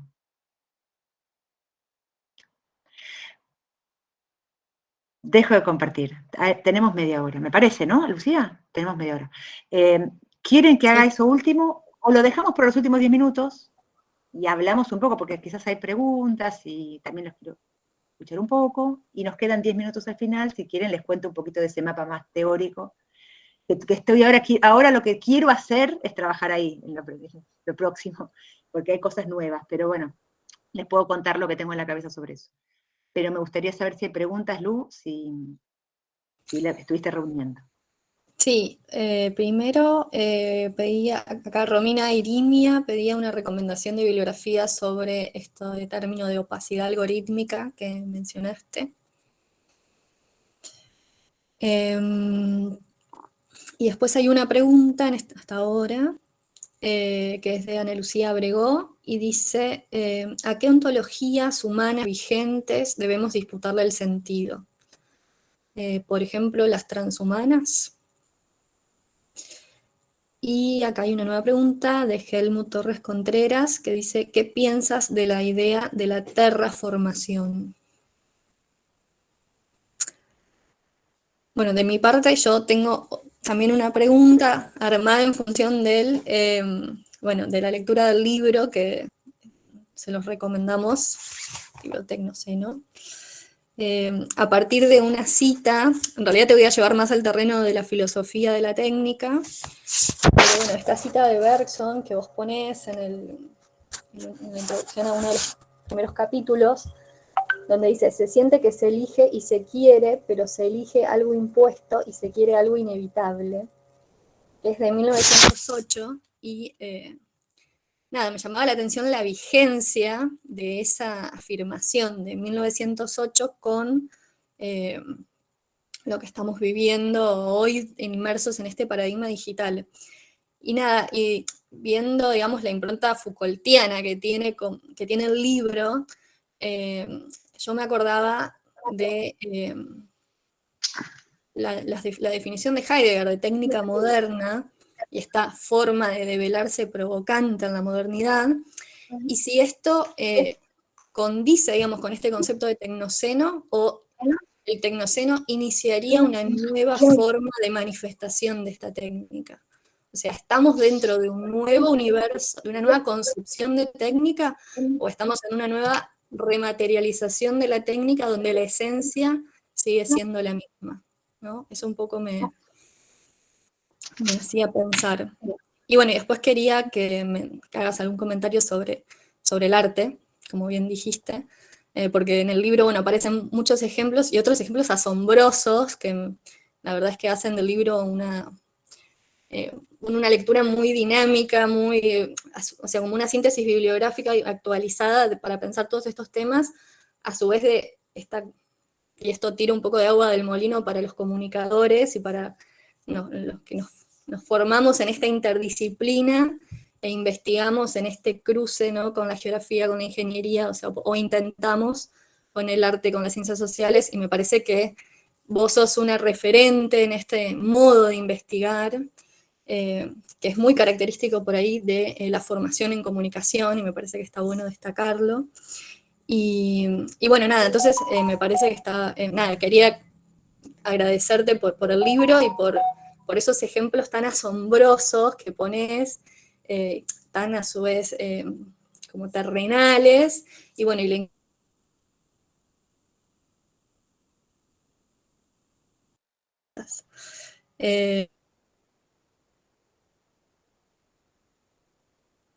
Sí, tal cual. Bueno, gracias Lucía por la síntesis. Ya ahí traté de poner algo que por suerte Helmut puse el enlace también al PDF.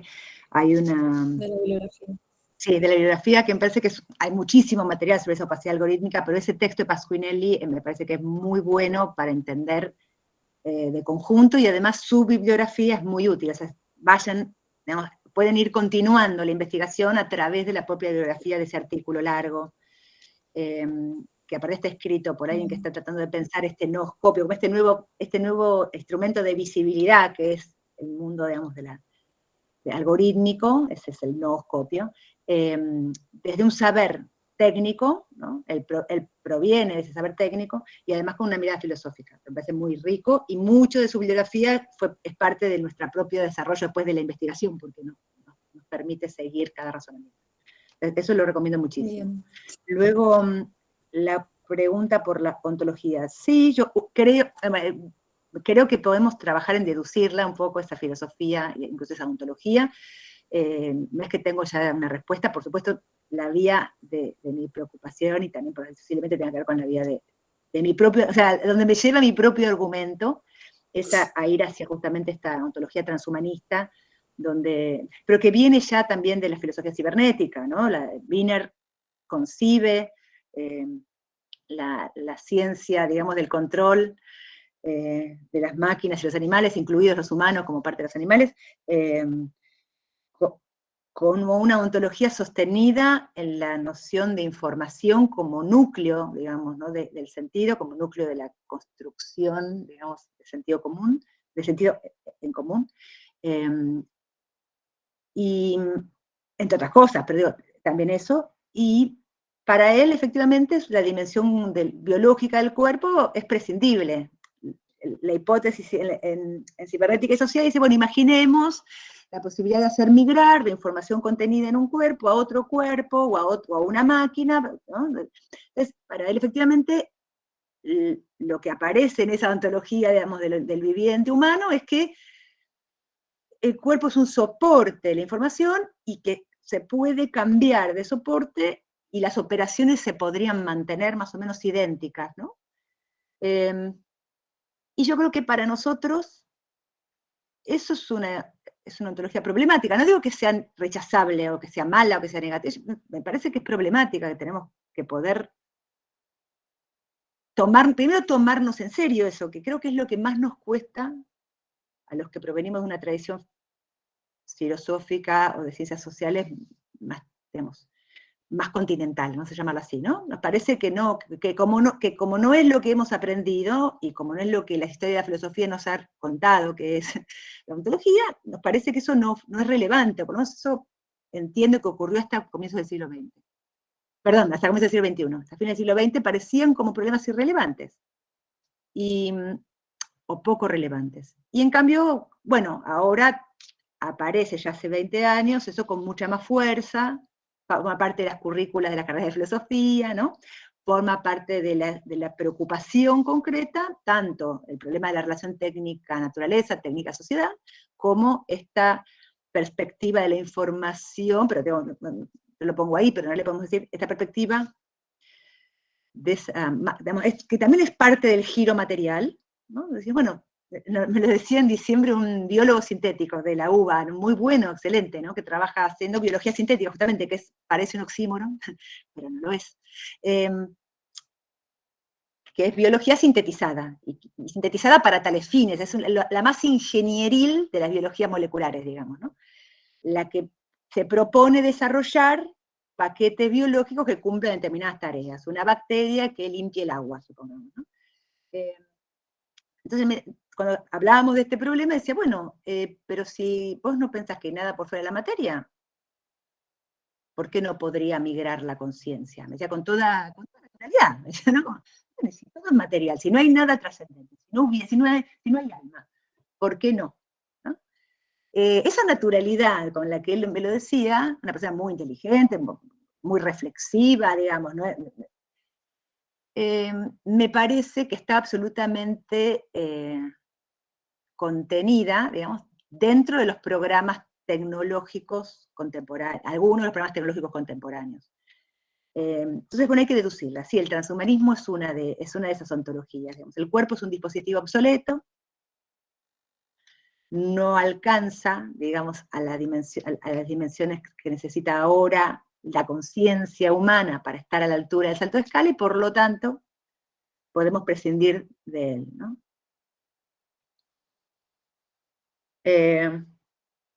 Bergson.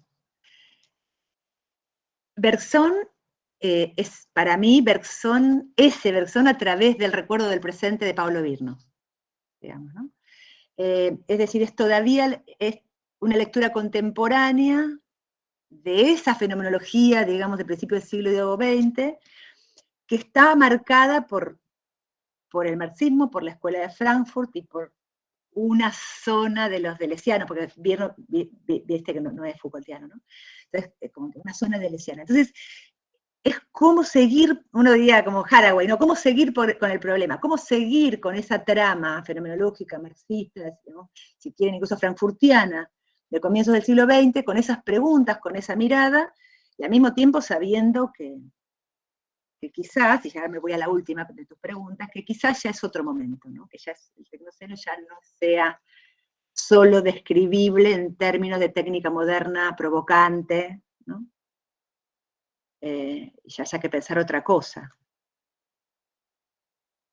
Quizás ya no podamos oponer eso. Acá está, por ejemplo, Claudia Boaf, que creo que podría decir otra cosa de lo que estoy diciendo yo. Creo que podría decir, no, hay tecnoceno y también hay otras cosas. Y si no está ella, para decirlo, digo, si ella no quisiera, hay toda una corriente, toda una corriente contemporánea que en nuestra región es relevante, Ribeiro de Campos y tal, ¿no? Que piensan que la diversidad tecnológica, la tecnodiversidad, las cosmotécnicas americanas o prehispánicas en América tienen todavía mucho para decirnos y que por lo tanto esa conversación está abierta.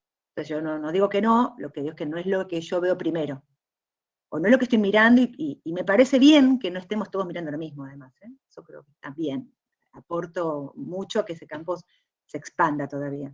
Y ahí me voy a la terraformación, que efectivamente me parece de lo más interesante que estuve leyendo en este momento.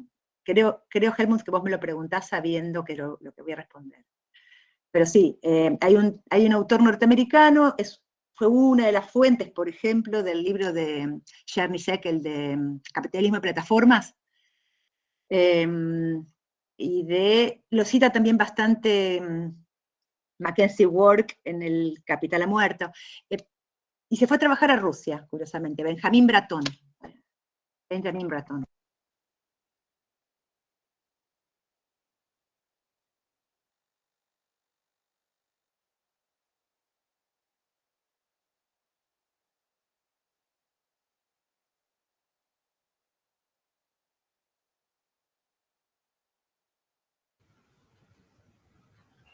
Ahí sí.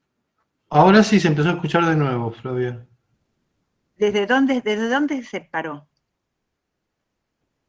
Hace muy poquito. Ah, perfecto, menos Sí, mal. No, lo que decía, Bratton estábamos, ¿no? sí. No? Sí. No, lo que digo es que la pregunta provocadora de Bratton, pero él lo está intentando llevar a cabo, es,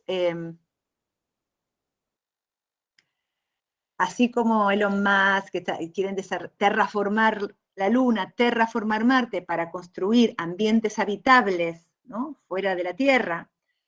El proyecto, dice él, nuestro es, el proyecto popular es terraformar la Tierra, volver a diseñar una Tierra habitable, ¿no?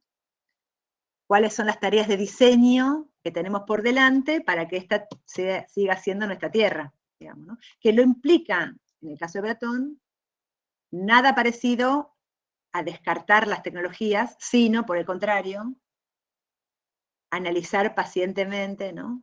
Cómo utilizar las tecnologías, cuáles utilizar, cuáles elegir, cuáles seleccionar, y cómo diseñar para este universo que es hoy, ¿no? Yo digo este universo, quise decir para este mundo, con esta cantidad de habitantes, con una tierra habitable también quizás para las especies no humanas y tal. Pero bueno, el libro es breve, es un manifiesto, digamos, de esa idea, y la tarea, en cambio, es monumental. Bien, muchas gracias. Perdón, algo más me habías dicho vos. Sí, Miguel. hay una pregunta de Claudia Boaf, si podés desarrollar la batalla biopolítica. Hay otras yo ahora también. ya voy a eso, y que es que es el cuadro. Yo enseguida corto. Si les parece bien, menos 47, voy para allá.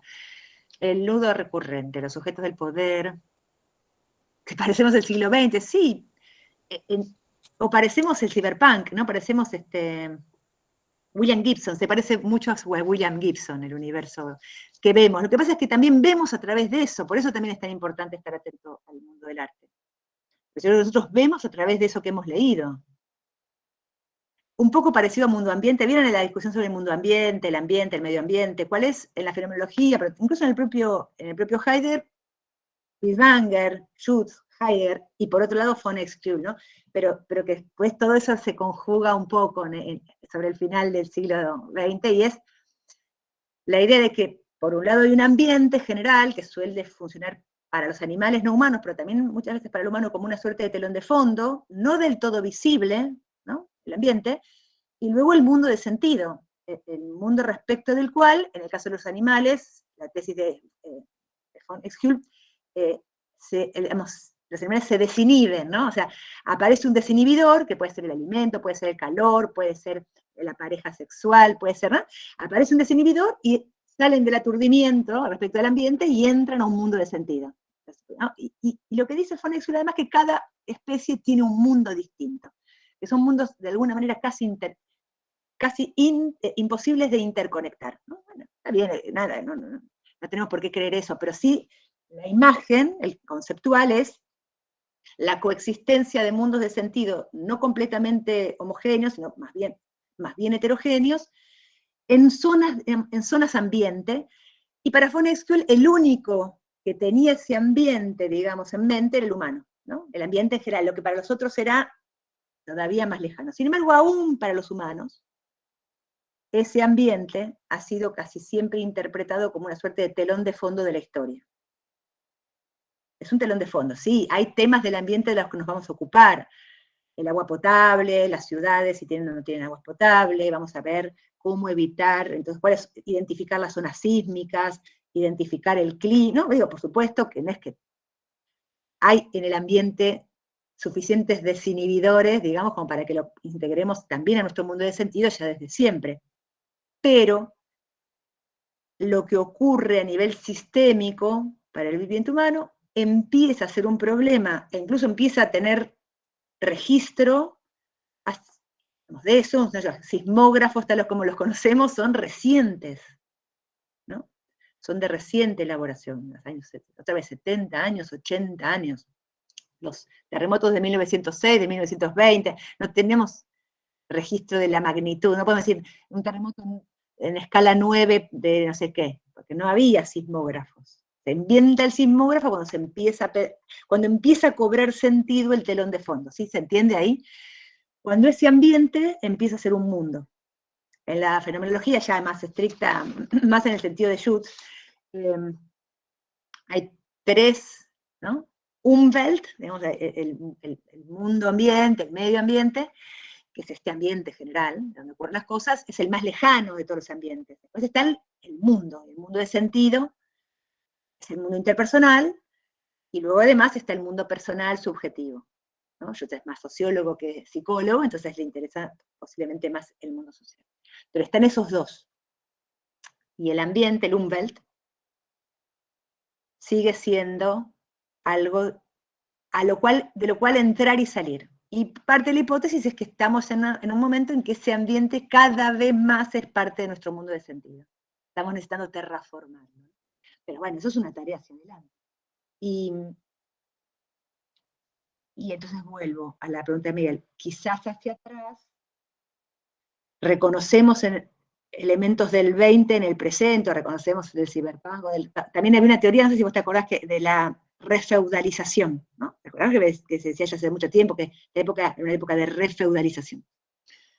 Yo creo que eso puede estar bien, no digo que esté mal, pero los Foucaultianos tenemos por método la obligación de leer las discontinuidades, de leer lo discontinuo.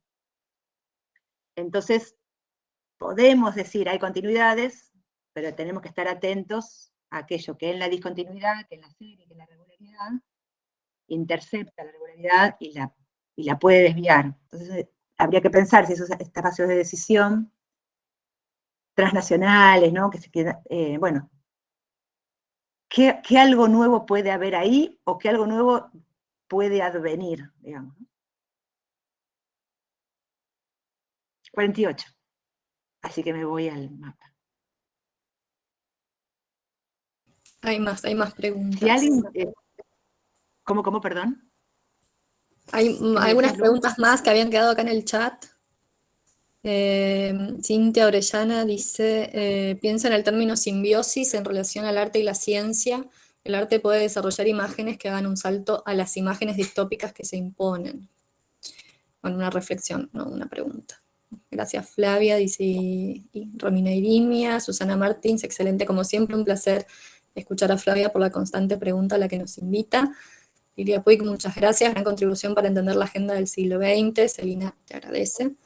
Fernando Moraves acota, el cuerpo es un dispositivo obsoleto. Helmut dice, o un dispositivo sofisticable.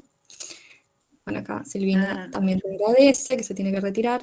Cielo Ramírez dice, gracias, ha sido muy instructivo para añadirme como sólida información, con miras a identificar las líneas que impulsan y moldean la sociedad contemporánea, gracias.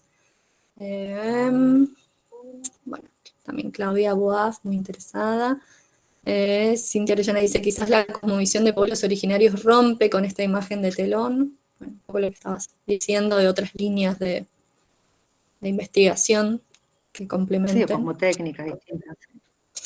Miguel Almaroni dice, uno de los grandes problemas que dejas abiertos, creo, es el nosotros, cada vez que usaste la primera persona del plural. ¿De quiénes hablas? Bueno. Y un pedido acá del público, un ejemplar de Tecnoceno para cada docente argentino. Genial, gracias. Bueno, estaba buscando un término más contemporáneo que el que se me ocurría, que era nosotros majestático, pero que no es majestático, es más como de, bueno, de amabilidad, ¿viste? Pero también es cierto que la dimensión del conflicto está un poco omitida, si vamos a decir así, pero me parece que, bueno, que es suficiente. No sé, me pareció que era suficiente así. Si todo se puede ampliar un poco más. Yo creo que lo que trato de hacer acá es como una suerte de apertura de temas y de posibilidades de trabajo, también porque me gustaría mucho una agenda de trabajo con más investigadores que estén haciendo esto. Entonces, bueno, ahí sería ese nosotros. Hace tiempo que venimos trabajando con este cuadro, ¿no? Es muy chiquito, voy a tener que recorrerlo un poquito por zonas, voy a ampliar acá, lamentablemente que no se usa la pantalla entera, no sé por qué me pasa eso, ya no es la primera vez que me pasa, pero bueno. Ampliación del campo de batalla biopolítico tiene que ver con cómo en esta época, si quieren podemos empezar a pensarla, incluso una periodización dentro casi del Tecnoceno, ¿no? A partir de la tradición Foucaultiana, la textualidad, digamos, Foucaultiana más clásica, pero está bien, digo, no creo estar siendo, simplifico muchísimo, pero no creo estar siendo del todo infiel al material, al texto, digamos. Cuando Foucault habla de biopoder o de biopolítica, habla de una unidad mínima que es el cuerpo, una unidad máxima que es la especie humana, ¿no? Es bien antropocéntrico, si ustedes quieren, pero digamos, la anatomopolítica es la política del cuerpo individual, ¿no? Y la biopolítica, el conjunto, es la política que va de el núcleo de la especie, dice él, ¿no? Biológico, al público, digamos, a la opinión pública, las opiniones, las ideas, pero en el marco, si quieren, de lo que sería la colectividad o la multiplicidad, que va desde lo biológico hasta los fenómenos de la opinión, ¿no? Pero en ese arco que está abarcado por este cuadro que tengo acá marcado, ¿no? Insisto, la unidad mínima es el cuerpo individual, la unidad máxima es la especie. La escala en la que él trabaja, entonces se puede pensar las anatomopolíticas, las operaciones que se orientan a la individualización, el objetivo es construir un cuerpo-máquina, el operador, digamos, de esa conversión es la producción, el trabajo, digamos, ¿no? Las tecnologías tienen que ver con el panoptismo, disciplinas, ortopedias, correcciones, vigilancias, ¿no? Hay una suerte de selección natural asistida y una normación, digamos, hay que ajustar a la norma, una homogeneización tendencial que tiende a la norma. Y hay un conjunto, digamos, de herramientas, de saberes que acompañan esas anatomopolíticas, la medicina, la biología, la pedagogía, la criminología. En el cuerpo especie, las biopolíticas, digamos, en la línea de fuerza, que es el biopoder, que se orienta a las multiplicidades, su perspectiva es la totalización, no la individualización, el soporte de las fuerzas, digamos, es el cuerpo de un tanto especie, la multiplicidad viviente, el operador empieza a hacer ya una operación de consumo de masas. Digo empieza porque ya estamos hablando en el siglo XX, en verdad, antes era menos claro cuál era ese operador, ¿no? Las tecnologías son saberes y prácticas de la demografía, las aseguraciones y pensiones, la salud pública, el medio ambiente y el urbanismo. Mire, ya empezamos a hablar de eso, ¿no? Ya lo hablaban en el siglo XVIII. El control de la opinión, ¿no? Toda la comunicación como tecnología política, ¿no? La teoría de la comunicación como tecnología política principalísima, por otra parte, ¿no? Regulaciones asociadas, y esto conecto con lo que decía Lucía recién, los estudios en comunicación son una hiperespecialidad. Son los más generales porque son los más específicos también, porque son la especialidad última, digamos, de la sociología de las mediatizaciones. Lo dejamos por otro día, pero quiero que eso también quede claro, que la filosofía no lo haya visto, o que las ciencias humanas tradicionales no lo hayan visto, es como la geografía que no ve que existe la sociología, que ya es su objeto duplicado. Pero bueno, nada, ahí ya es un tema más, digamos, de disputas entre disciplinas, que creo que no es tan relevante. Pero que la comunicación es el problema político por excelencia de las biopolíticas, me parece que es algo que no se inventa en el siglo XX. Solo que se especializa tanto, que en el siglo XX se estalla como disciplina propia, específica. Regulaciones, seguridad, normalización. Bueno, digo porque tiene que ver con las aseguraciones, todo lo que un poco hablábamos recién, solo que ahora es en una escala mayor, digamos, cómo asegurar esta vida de conjunto, ¿no? Cómo asegurarnos de no caernos en las escaleras, de que los ascensores funcionen, de que es seguro ir en el auto, digamos, la vida en la comunidad urbana requiere toda una serie de medidas de seguridad. Y luego, más que la normación, el ajuste a la norma, la normalización, que es la curva de normalidad media aceptable para que esa multiplicidad funcione, ¿no? Y ya empieza a aparecer los primorios de la sociedad de control de Lesiana, ¿no? Conjuntos científico-técnicos, demografía, salud pública, ¿no? Opinión pública.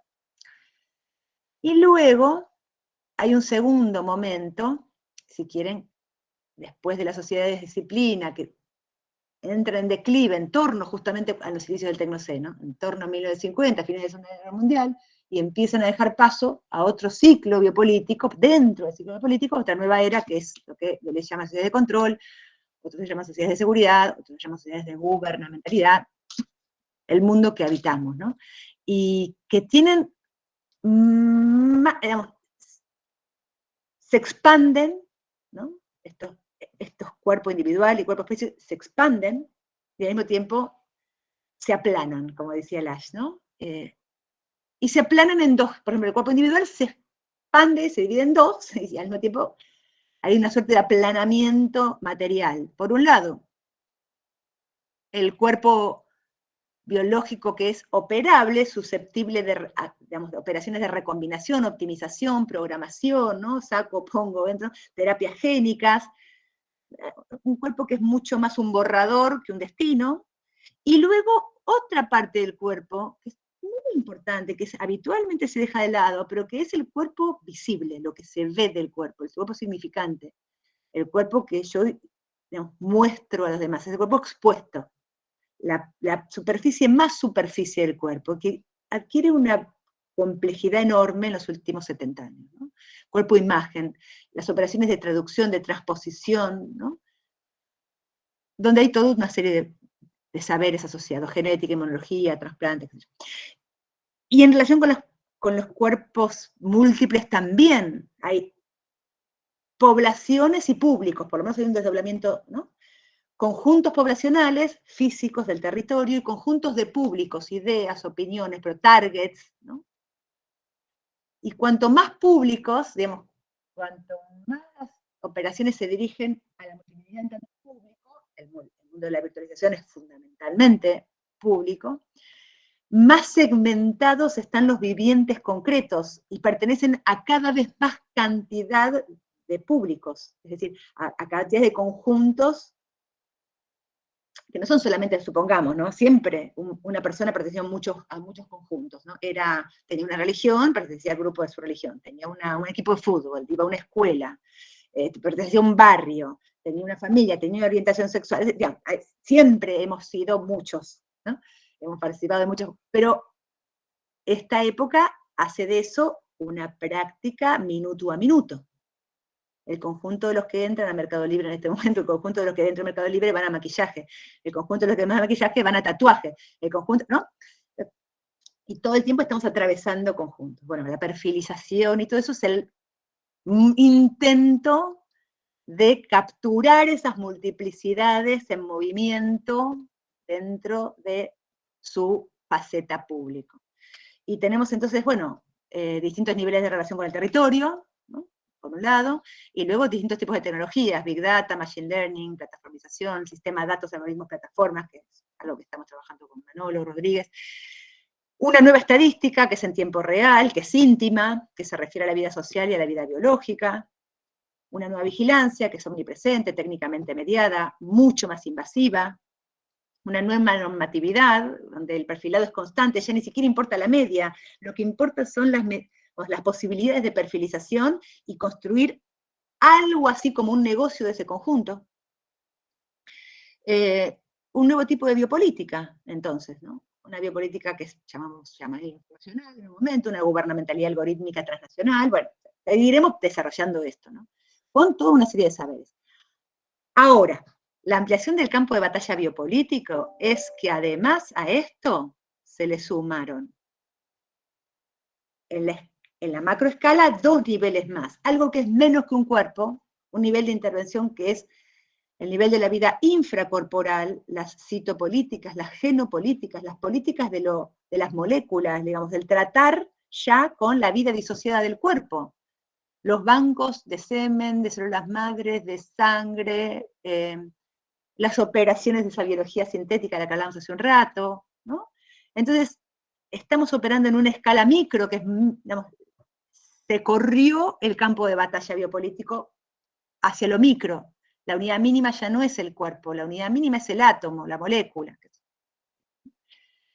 La energía atómica, decimos, ¿no? Por eso. Y luego, acá en esta visualización parecen extremos opuestos, pero en realidad se tocan, es como el planiferio, ¿no? Porque en verdad, gracias a eso, también es posible esto otro. Operar sobre la vida de las especies, mezclar especies, hacer híbridos, interespecies controlados técnicamente, ¿no? Siempre hubo híbridos, ¿no? Por supuesto. Pero bueno, entonces la vida de la especie y su medio ambiente, la vida fuera del planeta Tierra, lo inhumano, ¿no? La inteligencia artificial que ya está pensando terraformar. Bueno, yo les decía que estoy empezando a trabajar ahora un poco en un mapa que está en el medio de estas dos escalas, que sería la dimensión de lo cultural, cómo pensar esa dimensión de lo cultural acá, cómo ha trabajado eso acá, y luego hay que seguir desarrollando un poco la historia y, bueno, las operaciones, ¿no? de estos otros dos espacios que tenemos abiertos y que son parte de nuestra vida en común. Esto, hasta ni un minuto, me pasé, pero bueno, si les interesa es eso, sería como lo más formalizado del recorrido. Lo más formalizado del recorrido. Por eso quería construir esa parte más cultural para ver algunas cosas más. Pero bueno, ojalá les haya resultado productivo. Súper, los comentarios acá, amo ese cuadro, dice Nelly Mateueki. Un placer escucharte, Flavia. Bueno, gracias a todos. Y gracias Lucía, gracias a toda la cátedra, a todo el equipo de la cátedra, Mariano, María, digamos, Candela, los que me han estado escuchando atentamente, y Martín, que lo vi por ahí también. Y bueno, lo que necesiten, yo les voy a decir la verdad, me voy a tener que ir en 3 minutos a buscar a mi hijo. Pero Lucía podrá quizás condensar unas preguntas o algunos comentarios que se pueda hacer una suerte de intercambio después, posterior. Sí, por supuesto, tomamos nota, si tienen alguna pregunta más, que después se la puedo pasar a Claudia con sus contactos, que tenemos todo agendado gracias a a la plataforma Meet que gentilmente nos presta este servicio. Sin cuestionarla tanto. Buenísimo. Bueno, gracias Lucía de nuevo, saludos a No, todos. muchas gracias, muchísimas gracias por tu generosa presentación, todos súper motivados a seguir pensando estos temas y bueno, nuevamente Bueno, ojalá vengan. agradecerte Hace tu falta. contribución siempre. Muchísimas Muchas gracias. gracias, Flavia. Buenísimo, gracias a ustedes. Que tengan un buen fin de semana. Muchas gracias, Buena tarde. un gusto escuchar. Gracias. Chao, Flavia. Gracias. Gracias. Antes vayan el Gracias. restantes, los invitamos para el último viernes de la última sesión de ese seminario que se va a hacer el viernes 26 de agosto. Van a participar Natalia Aruguete y Ernesto Calvo, y la conferencia se titula Redes y Política, Polarización Afectiva, Fact-Checking y Sesgo Ideológico. Por los que con y los certificados, quédense tranquilos que quedan registrados los tiempos de permanencia en la plataforma para emitir los certificados, así que no hay problema con eso. Bueno, les agradecemos nuevamente la presencia y la permanencia y los invitamos a la última sesión y les deseamos un muy buen fin de semana. Hasta la próxima.